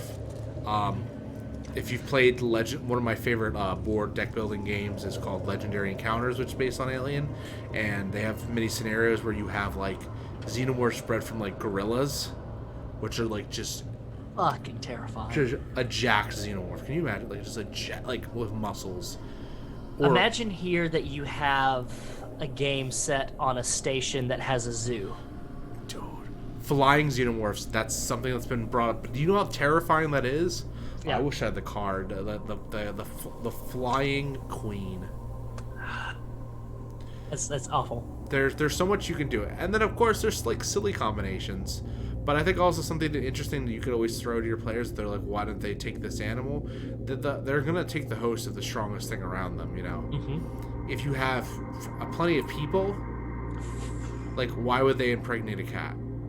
Yeah, but if you've got a couple of people, and there's a rhino nearby, it's gonna take the fucking rhino. Yeah. Oh, if you can get I don't know, can the facehugger can get her on the rhino? Like, I think so. I think it's gonna try. That's up to you if you're running your game. Just try. You see this rhino? Like, wow, man, giraffes would be Oh God, that's fucked up. Like, is the facehugger gonna be able to get to the giraffe? Like, it's gonna scurry up the tree. Oh no, yeah, you can have it waiting in the tree. So when the giraffe goes to get a leaf, then. Damn. Ostrich sticks its head in the ground. There's a facehugger waiting for it in the hole in the ground, just like. Ah man, there's so much you can do. And even out of the silly territory, like fish, like swimming xenomorph. Even though xenomorphs can swim, but like specifically that don't need oxygen. A marlin. A shark xenomorph. Shark xenomorph. Yep. They fucking. Terrifying. Yo, it really is. A cheetah xenomorph, that thing would just run you down. Oh God, yeah. God, the possibilities are endless. Your imagination is the only thing keeping you from making this happen. I want to see this happen. I want to go on r/Alien RPG and see the cheetah the gorilla cheetah xenomorph. That's what I want to see. Yeah. Yeah. If me or Nick don't make it first. I might after talking about it. I just like, this is something that wasn't even on the outline. I was just considering it. I was like, yeah. But it's cool too that the xenomorph is also going to, like, something we can tie back to the xenomorph is going to adapt to its setting. So if you have a station that's mostly underwater, is it going to go for a human, or is it going to try to or is the first batch going to go to the fish around it? Yeah, especially if like the humans like flush it out of they're like, oh, we've got a fucking xenomorph on here. Flush it out. Put it in the water. Flush it out. Keep it out. Batten down the hatches. Well, it's going to find the next thing that it can eat, which might be an octopus. Yeah, running a 70-mile-per-hour xenomorph just coming straight for your face. Yep. A 70-mile-per-hour facehugger. I just like how the facehugger can hunt. Like, we always think about the Shia LaBeouf xenomorph. Shia LaBeouf. Not to like put more comedy into this game, but like just like you go to the bathroom, you open up the toilet, facehugger. You go get something out of the cabinet, facehugger. Like, it's funny, but it's also terrifying. That's a comedy skit in of itself. Opening up the mail. Facehugger. Gonna go grab the post today, mates. Oh, facehugger. Oh man. I need to kiss my. Reaching into a vending machine. Facehugger. Go to kiss my baby goodnight. Facehugger. Oh, not again. Can you make a predator? or they needed another movie licensing. I just So, thought, I see. This is okay. We talked. I think we asked this to Thomas. yeah, Thomas, how they got the licensing. Yeah, and it was they used. He was telling us that it was their friend that was kind of like the middleman for it. But the same people that own the Alien license, they own the. Let me double check, because it's what 20th Century Fox. 20th Century Fox. Which so is now now Disney Disney. owns it. Yeah, now Who Disney owns the Predator license? That's the truth. Oh, I owns the think Predator? I think it's it's 20th Century Fox because they have AVP. So yeah, it's 20th Century Fox. So the same license holders that hold Alien have Predator, and I have a personal theory that that's a book coming soon. Because we asked and he said mum's the word on it. Like he said, he can't talk. He's like, it's something that we'd want to look into, but we can't talk about it right now. We were talking because he himself is under an NDA. Yeah, he did. One of them specifically, but he said, "Is there something else in the works from another license?" He's like, he essentially said, "Yeah, there is, but I'm not going to tell you what it is." Yeah, I know a lot of people want the Thing, but I think that Predator would be the natural step forward. yeah. The Thing, is that Universal or is that 20th Century Fox? Is that what? Let me see. I feel like that's also 20th Century Fox. Like, if it's a horror movie from the 70s or 80s, it's gonna be 20th Century Fox. No, it's Universal. I'm just an idiot. Okay, you're fine. You're fine. I had the I don't have the Blu-ray beside me because my old roommate stole it. I used to have the Blu-ray to the Thing. Would you like to accept the charges? Yeah, sure. Collect call from Facehugger. What? You have a collect call from Facehugger. What? Ha! Oh man. But you could homebrew Predator. There's no reason why you couldn't. Yeah. I mean, you would just so they have it simple enough in the system to where the only stats that you need for these things is you need speed, how fast it moves, its health, what skills it has, and its armor rating. After that, then you would have an attack graph. So I'm about to homebrew right quick. I'm going to homebrew claw? right here. The claw, yeah. So I'm going to homebrew right now on stream. You're going to watch me. I'm not writing it down or anything like that. I'm homebrewing right now on stream. So the normal speed of a Xenomorph is about, let's see here, is about, boom, up here, is 2, which is the normal speed of any humanoid character. So any characters, you would think the Xenomorphs would be a little faster. Well, so the scouts are a little bit faster. I believe they're like 3, and depending on what it's 3, and depending on whether they're on land or in water. The health of the Predator would be the same as like a soldier. let's say give it a soldier. So 8, but the speed would be 2 because the Predator's a humanoid.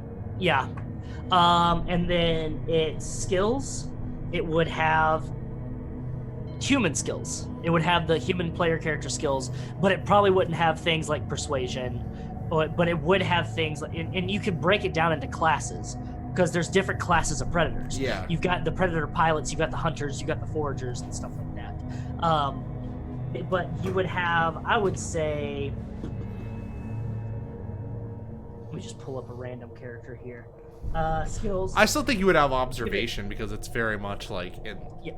You'd have observation, mobility, firearm, or whatever. Range combat, recon. Survival, stamina.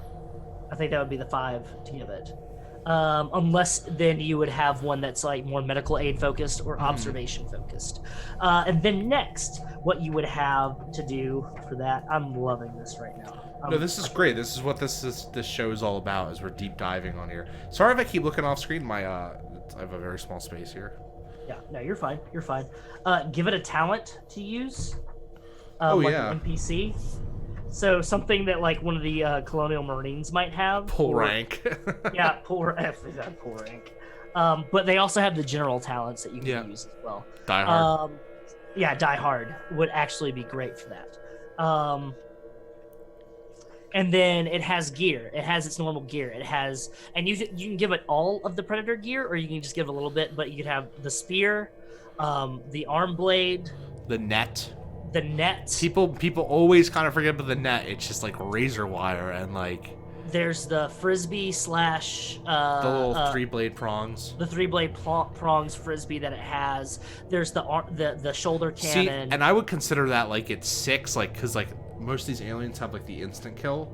Yeah. And that to me that would be like, because if you take a hit from that, like you're dead. So yeah, so I would say the attacks that it has using the D6 graph that you would table on it, you would have probably like something like attack from the shadows. Because it has like the thermal imaging, so you'd have like a drop down attack. You would have its arm blade attack.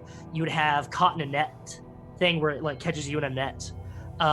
Then you would have the shoulder cannon for 4. Mm-hmm. For 5, you would have the spear, the where it like lifts them, and then like it doesn't completely kill you, but it impales you on the spear, so you're still alive. And I think the 6, if you land on the 6, which is the insta kill that every single one of these creatures have, on these D6 things you have the 6 on the insta kill would be the spine rip.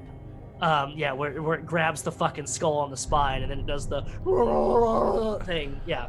Mr. Cole says Predator needs a cloaking technology. And I think there's if you look up the soldier, specifically it's one is assessing the threat, which is the Xenomorph pauses, hissing quietly, but all the more threatening.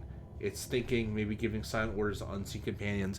That very much can be the Predator is just in the shadows, cloaked, waiting. So you could even go 1 is cloaking technology, 2 is arm blade attack, 3 is tech attack. So you can choose whether it's the bolo or like one of its trap things or one of its like technology, like its gadget attacks. 4 could be the caught in the net, 5 is the impalement, and then 6 is the spine rip. The spine rip. Yeah. I would even argue like you could do the 6 could be the cannon, and then the spine rip just a little bit, because that's something interesting too. Like you think about the mannerisms, the Predator always takes trophies. Yeah. He always so the spine rip doesn't even have to be like an insta kill. Yeah, like you said, the cannon and the spine rip is just the coup de grace. And they always fight. I don't want to say they fight fairly, but they kind of do. Like they hunt. Yeah. So like, what is that? Like they never kill their prey when they're sleeping. They always, if you beat a Predator in a duel, it's considered honorable. It's honorable. Yeah, the Predators are very much. That's why their design is very reminiscent of it, but like samurai almost. Except they have like ninja-like tactics. Like it doesn't like. I think it doesn't prefer hand-to-hand combat. Like if you're unarmed. No, it's like a hunter. Yeah. Like it wants you to be able to fight back. And it doesn't believe. So if you have a weapon in your hand, like a knife or something like that, then it'll fight you hand to hand. Specific. Well, because it did it to what's his name, Billy, in the first movie. Oh yeah, Billy. And then it fights what's his name, Danny Glover in the. Danny Glover. I almost said Donald Glover. I was like, wait Donald a minute. And then you've got also fucking Predators, which I love that movie. I know a lot of people don't like it, but Predators. Topher Grace. It never attacks or targets Topher Grace because he's the Weasley little. Oh, I'm not armed. Yeah, he's the field the field medic. He's the one, or even in AVP, like one of the big things that the Predator doesn't kill the main character, is because she manages to kill a Xenomorph, and she's considered a hunter. Yeah, and she's considered worthy, and that's the reason why she doesn't die at the end of that movie. And she has a battle scar. Yeah. Yeah, because he marks her. Yep. Or at the end of 2, like he beats the Predator on 1-to-1 combat, and they leave him a trophy for it. Yep. There's a really awesome. I know we're like talking about Alien, but like Predator goes hand in hand with Alien. But like, there's this really cool comic in Predator where you find out where that gun came from, and it was essentially that with this pirate, and he wants the Predator wants to hunt the entire crew, and the pirate mutinies him, and he figures that they're ganging up on him and not doing a fair fight, so he goes to help. with the intention that they're going to fight to the death immediately after. If you can get your hands on them, I know we've gotten off script a little bit here, but if you can get your hands on them, like look up online. I prefer you go to your local comic book shops for this. They are on Amazon, but I prefer, and you can go to Barnes and Noble as well in order from Barnes and Noble. But I prefer you go to your local comic book shops. They're hurting. They need your help in this time. Yes. I've got one that's right down the street from me, and I get all of my comic books from them. If you're in Birmingham, Sanctum Tattoos and Comics. Go hit them up for a tattoo or go hit them up for a comic. What a combination. That's fucking great. It's fucking great. But the Dark Horse Comics omnibuses of Aliens, of the Alien series and the Predator series, and they also have an AVP series. They have those three, and I think there's like 10 volumes in each series. That just is a full collection of each of them. Pick them up. They're so good. Every little bit of information that you can get that's like within that setting enhances that setting. Thank you for bringing that up, by the way, Mr. Cultist. That's fucking dope. Yeah, that was an awesome little like segue we did. 'Cause that's just something that's akin to the system itself. So kind of the step list is like, understand the monsters you're running. What would they do? They're not, if they're invincible, they're not going to be fun. They need to feel like they're killable. They need to feel like they're smart. And if you outwit the camp players, that's going to be a more memorable fight every goddamn time. Yep. Nick, I think this is a good time for a break. I think so too, because we're about to get into the player section. I think right here, yeah, that's the hubris or code of honor. Code of honor or hubris, yeah. We're about 2 hours into the stream. I think this is great time for a 2-hour break. I'm almost out of water. I've literally drinking 2 bottles since we started. It's a hot day with all these lights and this green screen behind me, which you can't see, but I can see it. We'll come back within 5 minutes, and then we'll get on the players, and we'll keep going as far as we can till 10 o'clock. Sounds good to me. Sounds good to me. All right, guys, I'm going to put us on this little pause for just a bit. We will be right back.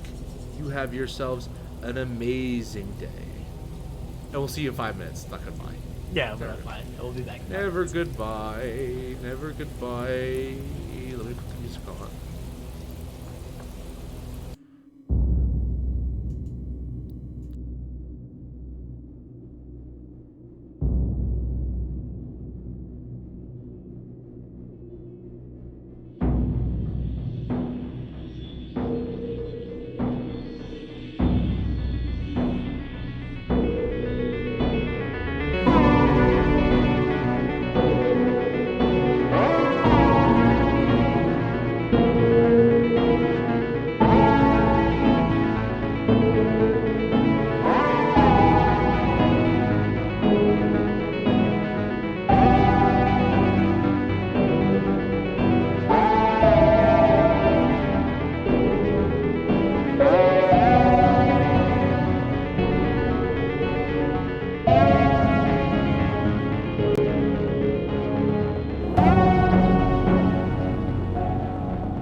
Hello, everyone. We are back from our 5-minute break. We got our water. We took our pee breaks. Are we allowed to say pee breaks on Twitch? I don't know. I think so. I think we just can't show our feet.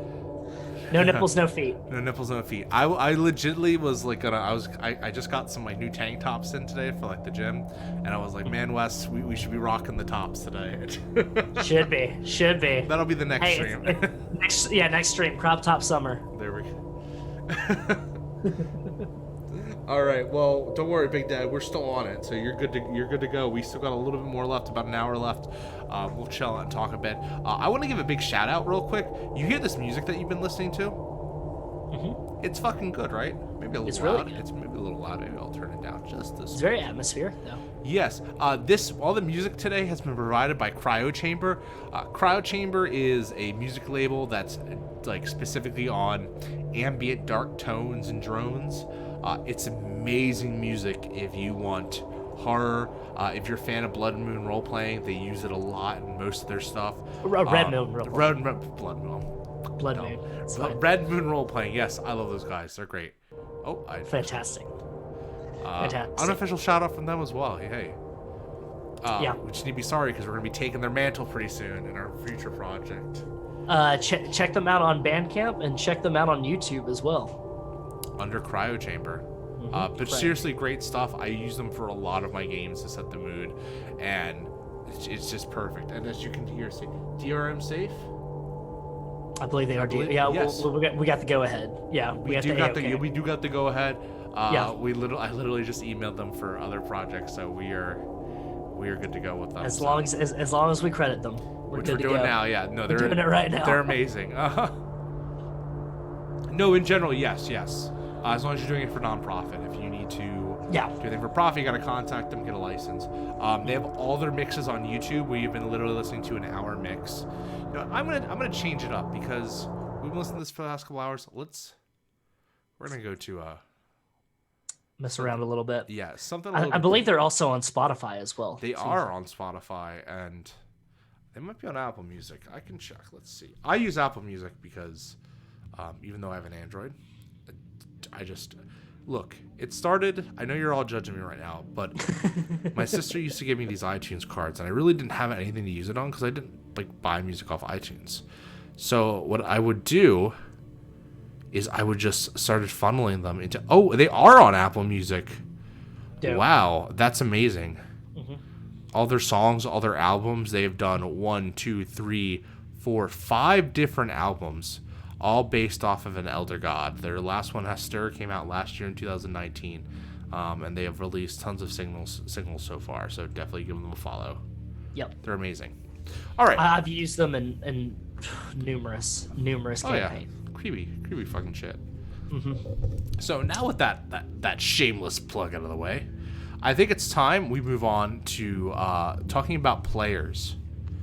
So yes. We've talked about setting. Hopefully we've given you a great tool to understand your setting, how the Xenomorph and the enemies act, the various forces at play. But now we're going to focus on the biggest chaotic factor of them all, your players. Mm-hmm. Players, we never know what they're going to do, especially in a horror game. Like you with the right group, a horror game can feel really scary, but with a wrong group, they can also feel like a comedic clown car shit show. Yes, very much. But a lot of that can be fixed by the GM, and we're going to explain why. So first thing we kind of have to understand is the party makeup. I don't know what that's like, Nick, having a shit show. Oh yeah, I generally was terrified the end of that game. Like I was like, I don't want my character to die. We had a Delta Green one shot, and we like joked through it, but like we were all pretty like all running away from the monster though. That was there's a bit at the end when we were like, well, we might just die if we don't get this done in time. So it definitely felt clutch at the end. That's good. But I digress. So different strokes for different folks. Mm-hmm. What makes a good kind of party makeup? So, you know, are you a group of colonists? Are you a group of Marines? Are you a bunch of corporate stooges? Mm-hmm. Are you a mixed bag? So let's break it down one by one. Wes, will you kind of tell me the goals of what these like types of groups would be? Well, that definitely depends on what kind of game you're playing. It depends on if you're playing a cinematic campaign or a cinematic play or campaign play. Taking that into account, it doesn't change too much on those two defining qualities. But how much time do you want to spend with this character? Do you want to be dedicated to this character and you want to spend a lot of time with them, or do you want them to purely just be a vessel for which you to tell a story? And you're okay with them dying in the end. It's ultimately up to you. It also depends on what type of setting you're in and what type of subgenre you're playing within the horror genre. Are you taking place on a colony? Then do you want mostly colonists? Are you playing a bug hunt style campaign, which they have rules for that in there, which is a bug hunt is like if you watch Aliens, you're a group of colonial marines that are hunting some bugs. You're going to help a colony, or you're going to protect the interests of a corporation, or you're going to like no, you're fine. You're going to check out a vessel, a derelict vessel. It's ultimately up to you, the game mother, and allow the freedom for your players to play whatever kind of character they want to, but also have some parameters depending on what story you're shaping. One of the scenarios that I have written that I ran for Virtual Horror Con, I had pre-generated characters for each different character class, except for kid, because I don't like to deal with kids in my game. That's just a personal thing for me, even though that is a character class here. You have your different job archetypes. So you have colonial marines. You've got colonial marshals, which are like colonial sheriffs. There's space sheriffs. Frontier marshals, company agents. These are your company men. These are your company stooges. They work for Wayland Utah. Yeah, company stooge. You work for Seegson or LaSalle Bionational or Wayland Utani. You've got kids, which you can fit within if you want like a Newt kind of character. You've got medics. Officers, which is like Ripley. Ripley's kind of like an officer if you have like a captain or a first mate kind of type deal. Pilots, roughnecks, which is like your Blake. I love the roughneck. That's one of my favorite classes. So if you're like Blake in the first movie. Oh, Brett? Yeah. Brett. Yeah, not Blake. Sorry. No, Blake's from a different movie, I think. But yeah, Brett, which is Harry Dean Stanton's character. And then finally, scientists. And I have different scenarios written. I've got about 3 to 4 written that are, and some of them are more detailed than others. Some of them are just the overview scenario. Some of them have everything detailed, including like space, like the map of the ship. But you could run a game where you are completely all company agents that you're coming to inspect a work project that's been done.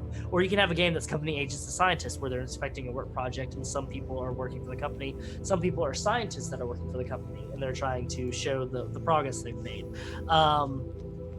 You can have a full-on Roughnecks campaign, which is Alien. Alien is officer and Roughnecks with like a medic involved with Ash.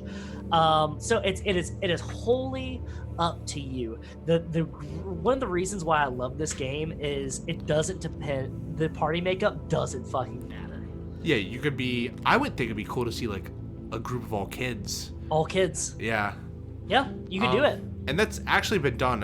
Something we were talking about this earlier. So I've been reading a lot of the books. Listening a lot of the books for that Titan books has been putting out for the new Alien canon, and they just released, I want to say at the beginning of this year or early last year, Alien Echoes, which is written by Mira Grant. It's a young adult novel in the alien world, which sounds crazy, right? But it works and it's great. I'm gonna listen to it. Yeah. I mean, I don't often read or listen to YA, but I have some favorites. So I'm definitely gonna be checking that out.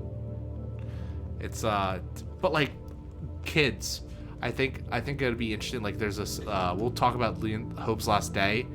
I think playing that as all kids is super interesting. But yeah, like you said, the makeup doesn't matter, and I think, but you need to know the makeup so you can know the goals of the game. Because look, like say you have a bunch of like company men or scientists.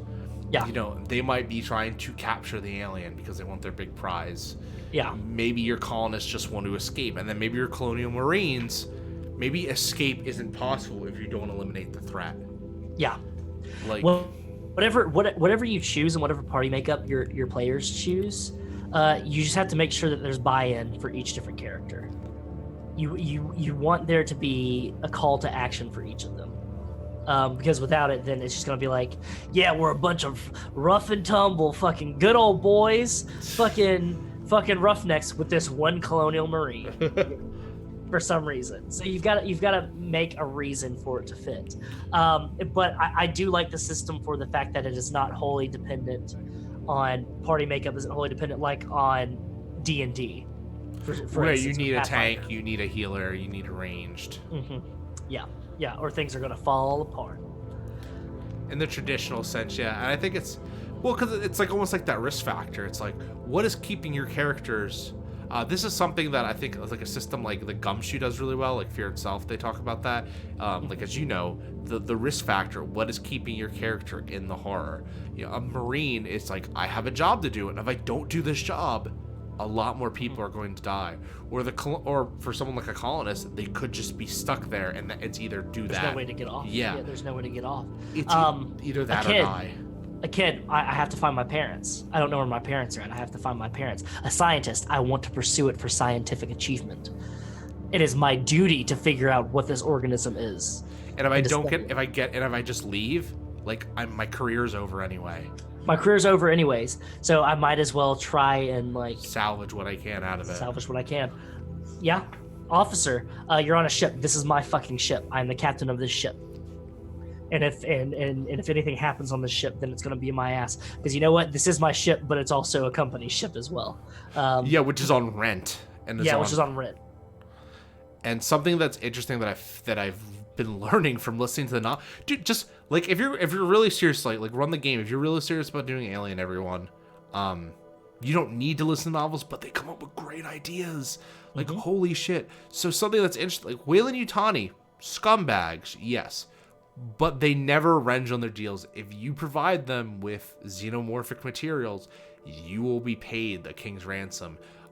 If you blow up a ship and you incur that debt, you're found to be like not like what Ellen Ripley was. So funny enough, Ellen Ripley's debt doesn't just go away after she dies. Yeah, it gets like they talk about this in the Sea of Sorrow book that came out in 2016. Like, your debt is incurred to your next generation, which is what eventually ends up happening. Yeah, she dies, and then it's gonna go to the next of kin. Yeah, and that's crazy. So there's like all these factors that keep your players in play, and like when you can either group them all under the same banner, or you could have, like we talked about, having that mixed bag. But it's cool though. Like, a colonial marine might be with a team of scientists, or a colonial marine might be with kids, or the colonists might be with the medic. You know.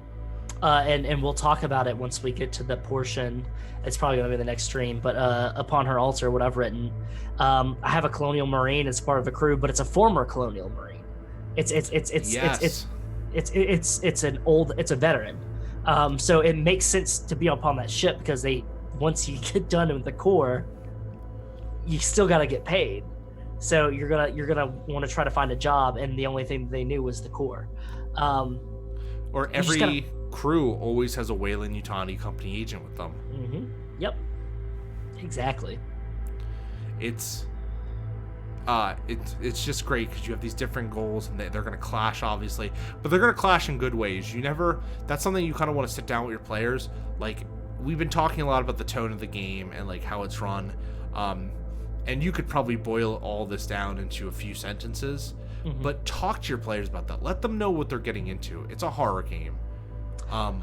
Session 0, always. Yes. I mean, we didn't say it at the top of the show, but it's something that, like, I know Gehenna Gaming, I applaud them for, and it's made me want to run and play in games for them and with them, is that consent and safety. Have a consent and safety mechanics, have a consent and safety form, so you know what everybody is into and what they're not into. And then have a session 0. Have a sit down before you actually start playing and be like, hey, what do you want from this game? And if you're I know what I want. Yeah. But what do you want? And if you're running this at a convention, you can't necessarily have a session 0. Take 5 minutes before just to talk about it. Be like, hey, if anyone's not uncomfortable, explain the safety rules. In games such as horror, safety rules are so important. Not only are they there for the players, but they're there for the GM. As a GM, you don't want to like create this macabre and like grotesque thing and then feel bad like you pained your players after it. You don't want to hurt anyone. But and it's also there for the GM too, because what are you as a GM comfortable with that the players might bring into the game? Because the players might bring something into the game that you're not comfortable with as a GM. Like so you've murder got to know hobos. you've got to be able to navigate that. It's a social contract that we're playing with each other, that we are all agreeing to have a good time with each other, and what can we do to maintain that. And X card, especially with your players, and especially in horror games, if something gets too real, stoplight system, red, yellow, green, X card system, any of those. Safety, yeah. It shouldn't have to be said, but like it needs to be said. It's unfortunate we live in a world where because stuff happens, and we just like a few months ago there was an incident in the community about safety system tools being put in place and just not being used at all. Yeah. So, and it's very disappointing. Yeah. It's cool that you have them, but you got to make sure you use them. You got to make sure the tabletop community is really tight knit. It's one of those industries that everyone's in it together, and we all want to have each other have a good time. No one wants to gatekeep. No one wants to ruin your fun. Maybe some people want to ruin your fun. Some people want to gatekeep, but those people are genuinely assholes. Yep. So, well, I feel like that's as much as we should say on that, really, because I feel like that there doesn't necessarily need more to be said. And if you want to touch on more of it, or if you want to see more about it, there are interviews, there are panels that you can see on the Gehenna Gaming YouTube, or you can see VOD, or anywhere. There's articles, or you can hop on the Discord. We can talk about it. I love talking about mechanics and safety mechanics and stuff like that. There's tons of people involved that would love to go over discussions about that. And side note, you make the game when you have safety mechanics and everyone's on board with stuff, you can literally just play to your heart's content. If everyone's okay with the gore, go fucking nuts with the gore. Go fucking nuts with it. If everyone's okay with the violence, go fucking nuts with the violence. Yeah. If everyone wants the ERP, then maybe you have the wrong system. You shouldn't be playing Alien RPG. But whatever, I'm not gonna knock your bag. Yeah. Some people get scared by different things. Different strokes for different yolks. I like that. I'm gonna start saying that. Different yolks. Different yolks. Different pokes. Different pokes. Who knows? Do you want to go over real quick just a little bit about the character creation system? It's a very 10-step. Oh yeah. Step system. If you played any Year Zero system, you already know how to make your character. Isn't that fucking awesome? Like, that's why you should always stick with free. Like, that's same thing across all of them. Yeah, that's why I love going with Free League. What is the page? Oh, here we go. Your character. It is 27. Boom. All right. Page 27. First right off the bat. Right off the bat. Step 1. Choose your career, which is the classes we just talked about. Yep. And your career is going to have descriptions, yada yada. It's going to have like attributes. Quotes. Spend your points on your attributes. They're each rated on 1 to 5. You may distribute a total of 1 to 4 points across your attributes. You may assign no less than 2 and no more than 4 to any attributes. However, you may assign 5 points to the attribute listed as a key attribute in your career. So, let's say you're looking at a medic. The key attribute that is with the medic is empathy. When you're looking at, pilot, agility. So very simple. 14 points, spend them, no less than 2, no more than 4, except for one attribute gets to have 5. Those attributes are, as stated, strength, agility, wits, and empathy. Strength is raw muscle power and brawn. Agility is body control, speed, and motor skills. Wits is sensory perception, intelligence, and sanity. Empathy is personal charisma, empathy, and ability to manipulate others. Can I just say how much I love that medical is tied to empathy? I know some people have a problem with it, but I just think that's great. Some people think that it should be tied to intelligence. It's one of the problems that I have with medicine in D&D is an intelligence skill and not a wisdom skill. I believe, just like how nature is. Yeah. So it makes sense though. Empathy. You need empathy to be able to be a healthcare Bedside manner, man. Yep. Once you do that, you go to your skills. Your skills are essentially either measured on the same level from 0 to 5. The higher the number, the better. When you create your player character, you distribute a total of 10 points amongst your skills. You can assign up to 3 points to each of your skills listed for your career, or a single point each to any of the other skills you choose. You only increase skill levels realistically in campaign play. Yep. So it's like the Skyrim kind of thing. The more you do something, the more skilled you get at it. And it's going to be at the game mother's discretion. There's also another interesting thing here in play, and it's something that I have involved with some of my scenarios, is you can have one of your players, or all of them, or some of them, or none of them, be androids. Like Ash from Alien 1. So, or Bishop from Aliens. Yeah, or Bishop. Androids are synthetic characters that get a +3 bonus to 2 attributes of their choice after the 14 attribute points have been assigned. And you can reach a maximum score of 8 in those 2 attributes. So you can have that in... Yeah. However, androids have other drawbacks. See the sidebar to the right. So they get that +3 bonus. You can have up to 8 on 2 different attributes. They can't push. They can't push skill rolls, so you can't add distress or panic by pushing, which pushing is like re-rolling, if you're familiar with Year Zero. They don't suffer stress, thus they don't have a stress level. For this reason, they don't need a signature item to help lower, and each character, we'll talk about it here soon, don't need a signature item. They never make panic rolls because they don't have stress, and they can't push, and they suffer damage differently. So they have a higher damage threshold. Yeah, it's like pretty much, it's like they're fine until they're destroyed. Yep. Yeah, like it's essentially how that is. Like Bishop. Like Bishop. Fucking tenacious little fucker, isn't he? Yeah. God. But it's kind of funny that, like, in this game, stress makes you better. You know? Yeah. It makes you like, the more stressed you are, even though there's no higher threshold for failure, the better you can make a roll because you're just like, fuck it, I'm in fight or flight mode. Yep. Exactly. Why don't you tell us about talents? So talents are much like feats in Dungeons and Dragons. I always go to Dungeons and Dragons because that's the most well known. Yeah, that's what everyone plays. Like, that's what everybody plays. That's like probably what most of us got our start if we didn't get our start in Worlds of Darkness or anything like that. But talents are tricks, moves, or minor abilities that give you a small edge. They're more specialized in skills and they make your character more unique. So when you're creating a character for campaign play, you get 1 talent at the start of the game. Your career offers you 3 to choose from, and you can learn more talents during the course of the game at the GM's discretion, at which point you'll have a broader... So each career has 3 to choose from, and then there's also a table that has general talents to choose from that everybody, no matter their career path, can choose. For cinematic play, you're probably going to be playing pre-generated characters, or the characters that you made are going to have... In my games, I have you choose 1 or multiple depending on the GM's discretion. So it's up to the GM. After that, we have stress and health. We'll talk a little bit about stress and health. So, stress. Super important. Life in space is lethal.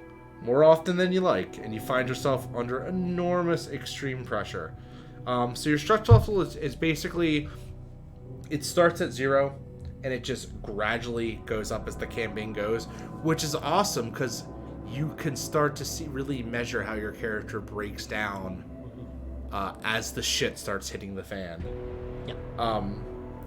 But stress is interesting because it gives you an extra dice every time you go up 1. So you, as I was saying, but you get better with the rolls. But you're also, if you roll, what is it, like a 1? Yep. A 1 on a stress die, you panic.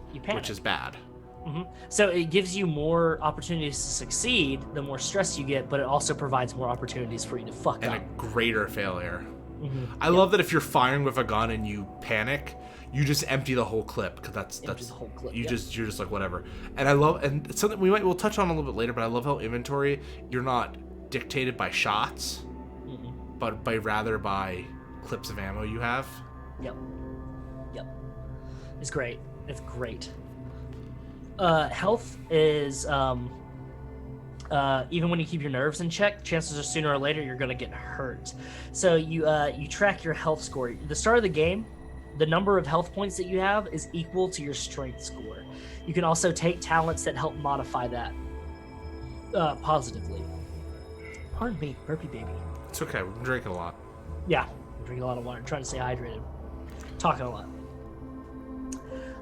Afterwards, all that stuff, you choose your name and what your character looks like. And I like how in the game they have name and appearance. It is not beholden to gender or anything like that. I'm always thirsty. Yeah, always thirsty. But you choose your name and you choose your, and they have names, like recommended names that you can choose, but you can always just pick your own name. Like each career has three more female, masculine and feminine presenting names, but you can always just choose whatever name you want in your appearance. I mean, it's a role-playing game. Play what you want. Yeah, exactly. And it's in the future. Yep, it's the future. Yeah. There's an interesting concept called personal agendas. Oh, okay. I will say, before we get to that, I feel like we should leave that to last, just because it's super. It's okay. If we've been giving you all the frosting, agendas is the filling inside that you're not ready for. It's when you bite into a chocolate donut and there's Boston cream, and you're like, whoa, I wasn't ready for this, but I appreciate it. It's like a McGriddle. When you're like, oh, what's this? It's a syrup, and it's in the McGriddle. You can go for a McGriddle right now. Chat, can we get an order of McGriddles to our plate? yeah. Somebody want to somebody want to call it my friend Mr. Mates here real quick, Mr. Postmates. So you got your players, you know their roles, you kind of got a rough dealing of what character creation's like. So how do we how as a GM, because this is a show for game GMs by GMs, how do you enact with the player and you cause them desperation? So that is playing off of what your character's personal history and stuff. The character's personal history, not the player's history. Remember, we're playing a game and you're never attacking your players, and the players are never attacking you personally as the GM. It's all happening within the story. But you want to provide obstacles in their path. You want them to have a direct goal, an intent in mind, and you want to put obstacles in their way. Things that might play off the character's personal history, or things that might play off of just the atmosphere of the room or anything. Think of the different friendly phobias, not the phobias that the players themselves might have, but the friendly phobias, the ones that they don't personally have that you can kind of play into. Also think of horror movies and horror television. How you describe a setting is how you're going to enact desperation and terror within the game. You always want there to be a light at the end of the tunnel. You always want there to be a breadcrumb trail that they can follow. You want there to be a carrot on that stick, but they have to go through a hallway filled with tasers and knives and razor wire to get to that. And that xenomorphs. Carrot.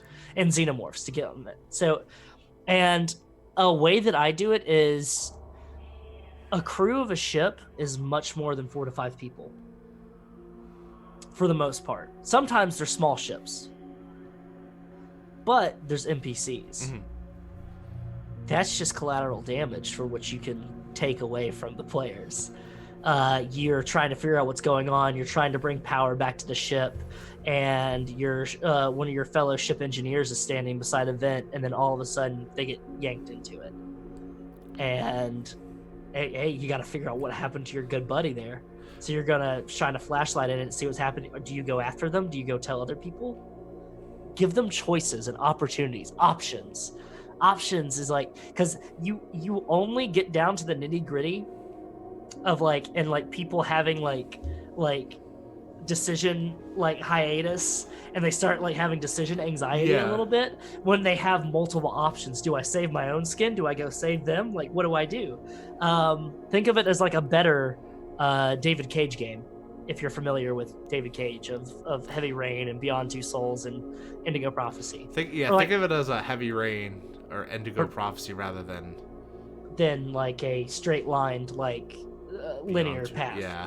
Like Telltale games a little bit almost, except there are different consequences to your actions. It doesn't all just lead to 3 different endings. But like Mass Effect 3. Mass Effect 3, yeah. Which color do you choose? Red, blue, or green? But give them options, things that are going to and also entice them, tease them. Oh man, look, there's a fucking locker that's got a smart gun in it. The only gun that we have on ship is locked up in a locker. You have to get it, but you also have to cross the storage bay on the ship. And the alien knows what a gun looks like. The alien knows what a gun can do.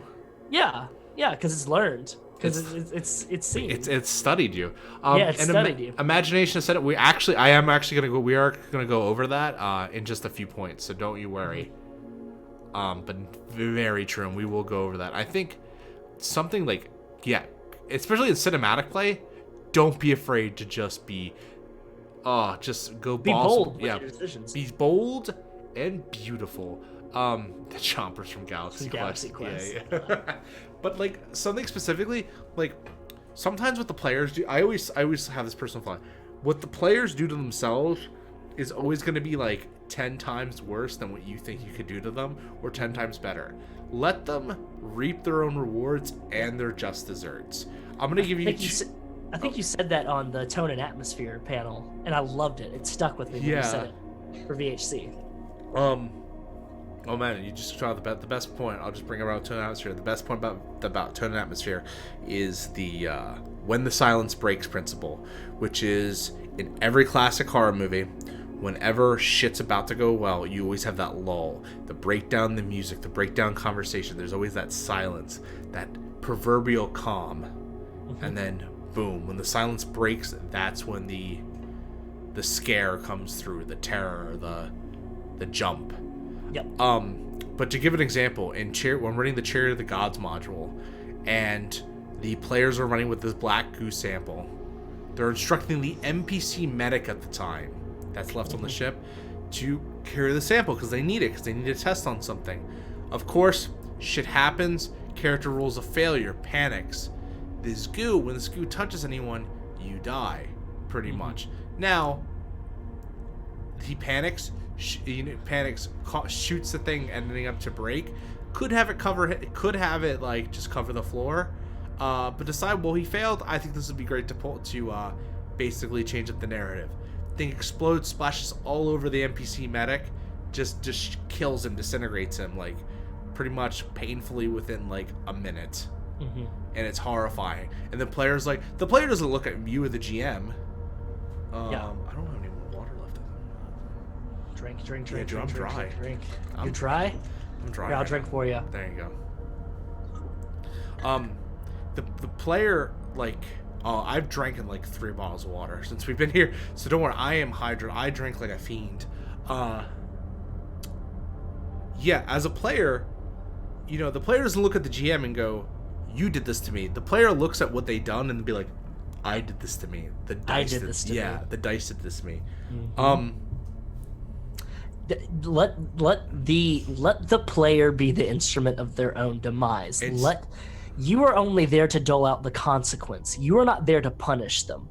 They are there to punish themselves. This is why they're playing a horror game. This is why we bring ourselves to the altar of horror and prostrate before our God and say, "We have sinned. Punish us with horror."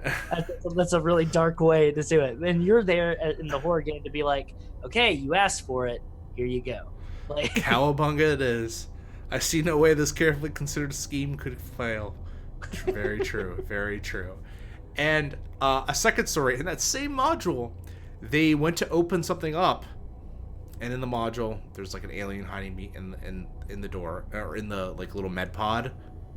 And I'm like, all right, it's gonna lash out as soon as it happens. So it opens, And the one guy who's playing an agenda is like, I need to protect others. He's like, I push him out of the way. I'm like, you're gonna take the hit if you do that, right? He's like, yeah, I push him out of the way. Ends up losing his arm. Survives, but now here's this great moment where you have this character that before was kind of selfish, and now was like, well, I owe this person my life. Yep. So now I have to help them, and then you have this moment. And that goes great to our next point, which is stand together or you die alone. Yep. How do we let the players know, like, if they, when they're playing these mixed bags or these mixed characters, you have to work together, at least for the time being. You put them in a scenario where there's no possible way them by themselves can get out of a situation. All the escape pods are gone from the ship, and then they have to be able to pilot the ship out of there. Their character is a medic. They don't know how to pilot a ship. They don't know how to handle engineering stuff. There is also within that thing right there that's on the cover, you introduce the Xenomorph. Because fucking by themselves, you ain't gonna make it, ain't gonna cut it. You gotta be able to use tactics of distraction and getting stuff done with distraction or fighting or however. It's always gonna be it's a numbers game. It's a numbers game. If you're outnumbered in this game, then you're kaput. You don't have spells or anything. There's no wish spell. There's no fireball or anything like that. It's just you and your own ingenuity. Also, which plays into something that you choose into with character creation, the buddy and rival system. You choose one person in the party that's your buddy. That's somebody that you have a close kinship with. You choose somebody that's your rival, somebody that you kind of butt heads with, or you're constantly at odds with, and that helps generate a little bit of a spark. And to help, okay, well, I'm definitely going to stand together with my buddy, but why should I stand together with my rival? This person that's been so that's when you start including Alien, Xenomorph here, Zenny, or facehuggers, or anything else that you might want to include. And having an overarching narrative, an overarching goal is good to keep everybody invested in, but having the benefits with their own personal goals. I want our team to succeed, but I want to succeed more than my team. I think this is where, so I feel like this is what are agendas now that we're at this point? What are agendas, Wes? Personal agendas, they depend on whether you're playing campaign or cinematic view. You might be a team, but each individual PC in your group also has an angle of their own, a personal agenda. So in cinematic, they're predetermined at the scenario. The GM gives each PC a handout with a new agenda for each act of play, Act 1 or Act 2. The agendas are hidden. You should not show them to the other players or write them down on your character sheet. At the end of each act, the GM evaluates the actions of each PC. If you took any specific actions to further your agenda during the act, you are awarded a story point. Story points can be used they're like benefit. They're instant successes. Instant successes. You can use them if you have a tough roll that you have to make that you're not going to succeed, or you definitely need to succeed. You can spend a story point and you automatically succeed it. Which also I have incorporated in my own play. You can spend a story point when another character is making a roll to make them instantly fail it, if you want to, or instantly succeed. For the act of the narrative, for the personal agenda. Yes. So it works. In campaign agendas, you pick, you as the player can pick one of the suggested personal agendas listed with your career, or come up with your own agenda determined during the session 0. And at the end of each game session, discuss the agendas of all the PCs together. If you've taken some concrete action to further your agenda during the session, despite risk or cost, you gain bonus experience points to spend on more skills or more talents. I love how it isn't just a story point. Because they realize that in a campaign play, just banking up your story points might be bad. Yep. But then they're just like, okay, we'll just give you a bonus experience. So you're kind of you're wanting to do that. Yeah. I'm so down with it. I love it. Yep. It's the reward system that's kind of, if you're similar with the storyteller system or the story path system as well, but it's just more concrete, laid out in points instead of just experience points. And I think that's interesting because people were talking about like synthetics. So Yes. your agenda could say, "I'm a secret synthetic." I don't need any, nobody needs to know. Yeah, nobody needs to know. We'll talk about in the module section. There definitely will be. Some awesome. Or I'm a synthetic. I need to make sure that this thing gets carried out, or this thing works. Or sometimes people, you could be a synthetic and your thing is, I need to protect everyone. I need to protect everyone. Bishop was a good synthetic, yeah. Yeah, he was a good synthetic. He wasn't an evil one. Not like Ash. So yeah. You have here how to reward your players and give them respite. Think of Dark Souls. Think of Bloodborne. Think of any From Software game. How do you reward your players with that? Give them little bonfires, little lulls when nothing's happening, where they have fended off, and they have successfully held off the xenophobics. No, not the xenophobic, the xenomorph. They've also held off the xenophobic scourge, but they've held off the xenomorphic scourge. And they have some downtime. Reward them with downtime, and reward them with, well, hey, you did this really well, and you've been using this skill, so you get to up that skill by a point, or you've earned yourself a talent. It's within there in the game. With campaign play, you have experience points, and there's like ways to do that. But like for each act break, reward them with skills and talents, ways to help them out. Give them story points. Like you're the game mother. You're the game master. Yeah. It's your story. Reward them however you want to. But there's stuff here in the game that you can give them. Hell, give them a fucking Sour Patch Kid if you want to. But like, you know, if you're playing virtual and stuff like that, give them some more buy-in. Give them it's one of the main reasons that I've learned why people play D&D is because they like the the ability to level up their character. That's fun to them. Because that is a direct reward. I did good, I get rewarded for it. So having it within the story. Also, another way to reward them is to include their personal agendas or the backstory they decided during session 0. Include those elements, those buy-ins. Have a memento that they found in one of the rooms or something tied into it. Like, you know, like pay off on their buy-in. And I know this has something to do with the synthetics or Winona Ryder. Put Winona Ryder in your game. That's always a reward. Yeah, like, it's always like a gift. Maybe you find an NPC that you've been searching for. Maybe you find the tool you need to escape. You know, just something. It's just like, okay, you've gone through this hell. I'm giving you a little bit of leeway before I throw you back into it. Yeah. Speaking of hell, we're going to what is probably. Oh well, I think the song ended perfectly there. We're going into what is probably one of the hardest things to do as a GM, but it's necessary in horror games, and you kind of just have to, maybe not necessary, but you have to be okay with it. So, it's a horror game. People are going to die. Yep. Characters are going to die.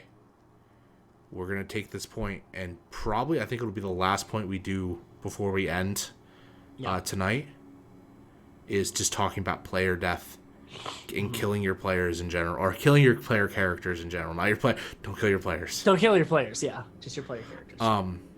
And how to deal with that fun versus the challenge. Like, so they feel like they're fair, and yeah, kills players more to left. So yeah, campaign play? It's a little bit easier, you know, or not campaign. Cinematic play is a little bit easier because you only got to sit there for one. You're encouraged to let people take over NPCs, so you don't feel bad when you kill a player or kill a character. I gotta get that right. You don't feel bad when you kill a PC. Yeah. You feel like they don't have commitment to it. They can easily sink into another character, and the character has played its role. Yep. But what about for that campaign play, Wes? Why is it tough? It's tough with any game, but in campaign play, your players have put a lot of investment toward this character. They've invested time, they've invested energy, they've invested sweat and tears, hopefully not blood. Not yet. You get attached to things. We as humans get attached to things. That's why we're not the perfect organism, because we have attachments. Oh, so one might say. Somebody that works for Wayland Yutani, maybe Brad Dourif and Alien Resurrection would say that. But like we every single character, and it pains me every time, but I like in Route 66, When Shadows Fall one shot we played, I got attached to Steve. Steve was not my character. I did not make him. But I got attached to him because I enjoyed playing him. But I was able to put him away for that story. And I might be able to bring him back for a story. I don't know. But like with cinematic play, it's typically a pre-gen character that's been made for you, so you don't have as much investment in that character as you would in campaign play, where you've created this character from scratch. You've come up with a name, their personal agenda, their rivals, their buddies, all this stuff. You've built them. It is the character is your darling, and killing them means that's the end of their story. So if their story never gets realized, you're closing the chapter, and it might seem that they never got to serve their entire purpose. That's why you've got to make it bittersweet. You've got to give them the sweet with the bitter, with character deaths, and it's something that I hold true in all of my games. Is there was some things that there are some things in like forms of media like Children of Men or Last of Us or anything like that, where characters just die like that. There's no epic conclusion, no final like word I get to say, like my last words or anything like that. Like it just happens, and it's quick and it feels cheap, but there's intent to that. In this game, and what I do as a game master is I like them to have like their final word. I myself typically don't describe their death. I allow the player themselves to describe the death of the character. It makes it feel like there's a little bit more closure involved. I merely provided, like you said before, it is the consequences of the player's own actions that develop the horror. And so they should have a hand in how that story ends. And so I'm like, okay, this happened, you rolled badly. Your character is hit 0 on your HP. How do you die? And then let them describe it, and then hey, and I have it in all of my scenarios, there are 8 different characters to choose from. I typically have 4 players, so that means there's 4 NPCs. I try to keep those 4 NPCs that are like playable from the start alive to the point to where you can pick them up and play them. Or, hey, you died in the middle of the session or close to the end of the session. Go ahead, have a juice box, have yourself some gushers, sit in. We're going to bring you in the next session. You and I are going to have a talk, and we're going to figure out how to bring you in on the next session. I love how you're like, I'm going to comfort you some food, some snacks. But like, we got to keep moving. Yeah, there's something to be said that, like, you know, I know a lot of this happened to me a lot in D&D, where you have these characters that people get invested in, and then when you kill them off, it's just like, it's tough. They feel like they've lost the game, like it shouldn't go on. Yeah. But often, more times than not, stories get left unfinished. That's just reality. That's just how it happens. People, that's an unfortunate fact, like people don't always see up to their full potential because something else gets in the way. And it should be noted that probably for someone to get to your full potential, you're probably going to be ending someone's story, whether it be by death or by just something else. It's just how the game plays out. It's how the web, like the Xenomorph story is to breed and kill everyone, and you are trying to cut that short, and it is trying to cut yours short. So you just got to understand that it's you know, killing characters, you should never feel like it's something personal between you, GM, and PC. No. And sometimes it's a part of the game. Yeah, especially in a horror game, like that's what you like. It's a Call of Cthulhu. You want to you go crazy. Oh well, it's just the natural way things go out, you know. Or Dresden Files, We are not just. I keep saying that. We played Delta Green the other day. We got to the end only for like all but 2 of our characters get slaughtered. It just happens. That's just a fact of life. As well as isn't a competition. As a storyteller, how often do your story branches go unfulfilled? There, yeah, so true. How often do you make this cool plot, this cool like story, and they don't take it? But you just got to live with it because you're at the end of the day, you're creating a story together. When I ran upon her altar for VHC in a game with my players, and I had those 2 players, and then I had Mike Hollywood. Bless Mike Hollywood if you're watching. My boy, Mike and Mare. Oh, Mike and Mare, love them both to death. But we only got through a third of the stuff that I had written for Upon Her Altar. They completely took it off the rails. And that was potential that was not lived up to as a storyteller, as a game master. But you know what? It was fucking worth it because it was fun. There was a benefit from it because it was still part of a story and it's collaborative storytelling. That's why it's always weird to call it like. I always feel weird when I'm like, hey, don't get too worked up over it because it's just a game, because it is a little bit more than a game. It's storytelling. It's like, it's both. It's 2 in 1. But yeah, like sometimes characters gotta die. Like when a player character dies, the stakes have just been up so much more than it is an NPC. Now you shouldn't immediately just be like, all right, this character's died no matter what. Let the dice decide. And I think that's the most impartial judge you can have is the dice. But the dice decided, the dice chose it. Statistics chose it, not me.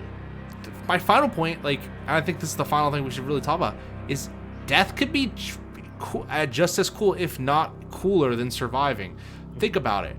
Is it cool that your character escapes on the last ship, or is it cool that your character is the last defense between you and the colony ship escaping, and you hold them off just enough to get through? Like, did your sacrifice let another character continue their story? Then yeah, it's beneficial. You're a major part of that story now. Especially if you there's a redemption arc even. Mm-hmm. Like, could you imagine your character's dying, the last of there's a pile of dead xenomorph around you. A xenomorph nears towards you. You look out the window of the spaceport view window. You see it. The last escape pod with the remaining 2 of your friends soaring off, preferably to safety. You check your gun. You got 1 shot left. You look towards it, and then you know that you've done everything you can and that you have succeeded in saving your friends. You grit your teeth, you aim the gun real quick as the xenomorph descends upon you, and you pull the trigger. In your last mind, you say, "I'm taking you with me, you son of a bitch." Yeah. Fucking badass. It's badass. As somebody who I get attached to my characters often.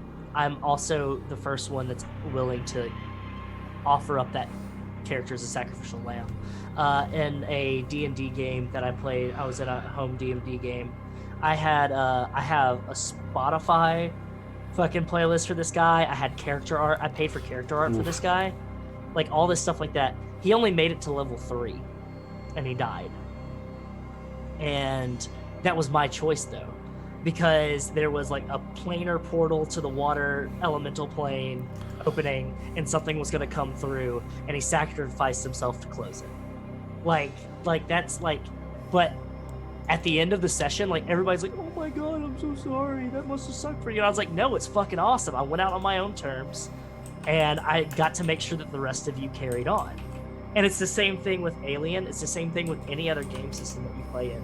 If it comes to the point where, for mechanically and statistically, your character's done with, then take it upon yourself to have some fun with their final moments and make it juicy and make it good, so that you can cheer for them. Because you know what? In most of the stories that I watch and read, and television, movies, all that stuff, audiobooks, podcasts, I'm cheering for the people that sacrifice themselves just as much, if not more, than for the heroes that make it out on top. I'm like, hell yeah. And there's almost sort of this catharsis. Like, I know it's one of the best like heroic sacrifices I can think of is Independence Day. When he says this quippy one-liner, he flies into the alien mothership and he blows it up. We're back. Yeah. Or I'm back. Yeah. Love it. Love it. It's so good. That's like that character is like suddenly like elevated, and like dying on your feet, blowing up, setting off the bomb, you know, all this stuff, and like it is good, and there is like sort of this catharsis at the end of the game where you come to it and like your character's on the ship and the players look around the table and they're like, wow, that adventure took us all for a ride. Like, we have one survivor left and the rest are gone. Look how much damage has been done. But you all take personal victory because you got that one person out. And that means you succeeded. Yeah. You didn't fail. You succeeded. As you as a game mother or a game master or storyteller, whatever you want it, make it mean something. Like, did your player maybe fuck up, or did the dice fuck up? Yeah, that sucks that they're dying, but like you said, make it mean something. And punishment reward, like, hand in hand, like, make some good come out of it, because then it doesn't feel like it's for nothing, or make it feel like it's for nothing because it's horror. Yeah, it just depends on where it's at narratively, wherever the narrative lends to it. I would say it's very like, if a player gets killed out of nowhere, fuck. You just set the whole, and I think sometimes, like, I always use the rule about horror games. I always use the same rule about horror movies, that a good horror movie. I think we definitely have talked about this, Wes, because we're talking about Night of the Living Dead. It's like one of the only movies that violates this rule, and I don't have a problem with it because it's classic. I hate horror movies that end up with everyone dying and nothing but the killer got resolved, because it was like the movie didn't mean anything. But all your characters die, but you stop the xenomorph threat. You kill the queen, or you nuke the planet. Yep. And even if you're all dead, you have ended that threat permanently forever, or you've closed the gate, or you've buried them for a sequel. Now, this is also to go to say that if you're playing in a game with 4 players, it's you and 4 players. The first player that dies, the first character that dies, not player, I keep saying that. It's fine. We're not going to kill you, player. Players at home, constant players. No, but the first character that dies doesn't have to mean anything. So make it that they want to actively survive. That's the buy-in, because like, if your players know, it's like, oh fuck, if my character dies first, it's just gonna be for nothing. But like, make it like, if there's two characters left and like they're both trying to survive and one of them dies, it's like, well, yeah, you got some payoff because you lived longer than everybody else. That's when you can gamify it a little bit, like, you know. I'm probably slips. These Freudian slips. I've got a lot of stuff I gotta work through, man. I'm sorry. Yeah, man. We have come to the end of a 3-hour journey, and the journey is not done yet. So I think this is the perfect time to call it, because we have 2 sections left on our little play sheet, 2 massive sections that we will be going over the next episode. The deep dive is every other Tuesday, so we'll see you in 2 weeks. Next week you're gonna get the general interview that Gehenna Gaming does. They're great. And then the week after, we'll be back to conclude this series of Alien. And boy, it's a doozy. We're going to talk about mechanics. We're going to talk about the various modules and stuff that you as a GM can run. And then we're specifically going to take a super deep, detailed look into Wes's scenario called Upon Her Altar, so that we can decide, we could show you how Wes went about creating his adventure, and how you can do the same, like, how you can go through the same and make something else. Just over it, we talked about setting today. We talked about running the enemies. We talked about what the player's role, and then we talked about what the player's role is. Not a bad haul for 3 hours. I think we did a pretty deep dive on this. Yep. Wes, is there anything else about these past topics you want to say that you think didn't get stated? Just remember, at the end of the day, you're all friends. It's horror, but you're all friends. Oh, yeah. So focus on that. That's good. If you can't afford a physical copy of the book, because I know that physical rule books are expensive. There's a lot of love and labor put into them. Check out on Drive Through RPG or check out through Free League's own personal website. They have PDFs available for this book as well. The PDF is great. I also know that I think if you buy the core rule book, you get the PDF as well if you buy it from Free League. So that's something to check out. Within it, we didn't really talk a lot about it. They have a timeline in this book. Oh my god! And it goes from the year 2000 all the way to 2190. And it covers almost everything, all the high points, everything you need. They have a full. If you're like, hey, I don't know how to build things from scratch or anything like that, they have templates involved for NPCs. They have Novgorod Station. They've got Novgorod Station. They've got templates for ships, for vehicles, everything in this book. They also have, and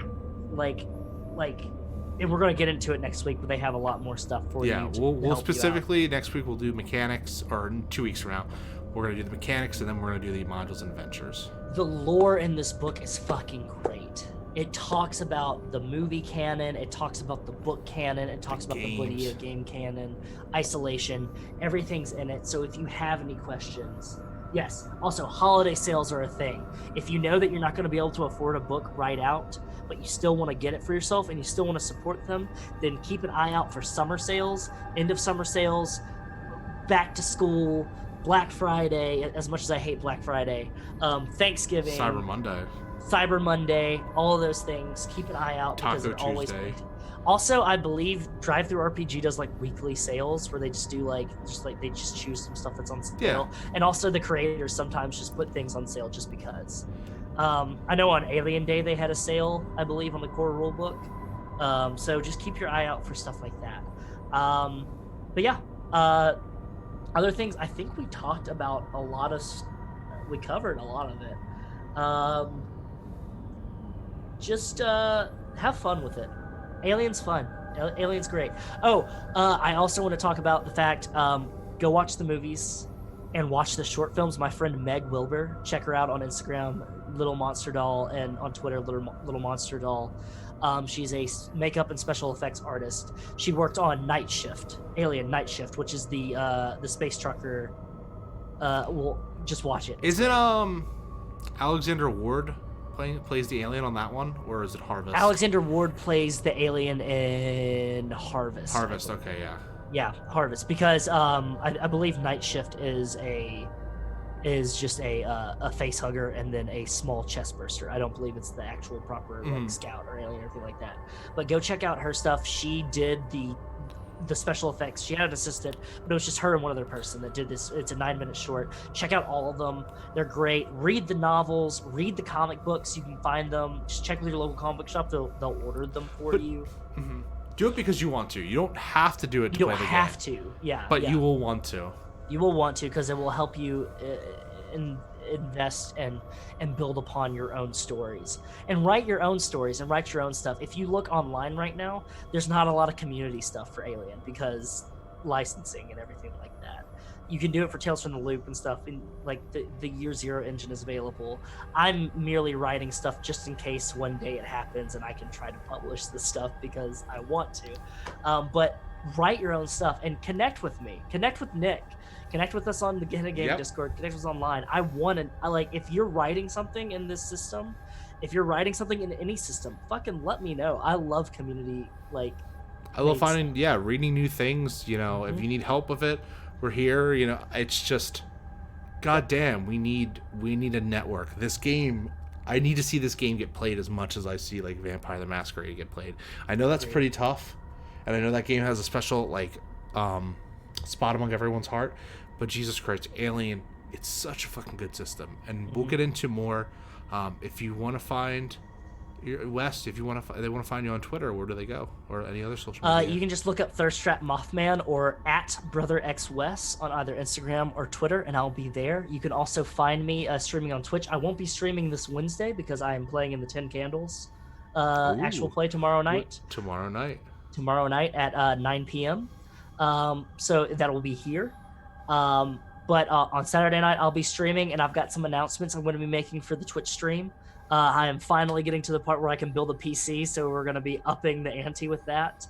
So follow me on Carrion Comfort Studios. It's right there. Just look that up on Twitch. I need a hat like that. Give me a follow at 5-Panel Hat. I have merch. There's a link to merch. And there's a YouTube page. I have 6 subscribers. I just started it, but you can find my entire Last of Us Part 2 playthrough there. And you can also find my deep dives into horror where I talked about Shirley Jackson, John Carpenter, and Junji Ito. And you can go ahead, tear me apart, let me know what you want to see. We need to. We'll do a deep dive on Junji Ito pretty soon. Oh fuck yes, yes. That'll be something else. Oh, it's that Comfort Carrion is the Twitter. It's Carrion Comfort Studios on Twitch. But thank you, Broken Golem. Also, Thirst Trap Mothman. I just started a threadless shirt. If you want a shirt that says Ska's not dead, or cuddle your local cryptid, or bottoms tops, we all hate cops, go check it out there. I've got some other designs that I'm working on. I'm going to be doing some. Simpin' ain't easy. It's like pimpin' ain't easy, but simpin' ain't easy. Simpin' ain't easy. 100% FDA approved himbo, stuff like that. Oh my god, I wanna. You gotta make a Nick face shirt. There we go. We'll have matching shirts on stream. Yeah, because I have. I know your big dad has one that has my face on it. Says Comfort. That's one of the merch that you can get from Carrion Comfort. But yeah, check out all that stuff. I love talking to people. I love interacting with people. I love meeting new people. And since Gen Con isn't happening this year, it's happening online. Please interact with me. Go give Gehenna Gaming a follow. If you're not following right now, follow them. Subscribe. Support independent content creators. And also, BG, if you could hit that charity command. We are supporting RAIN.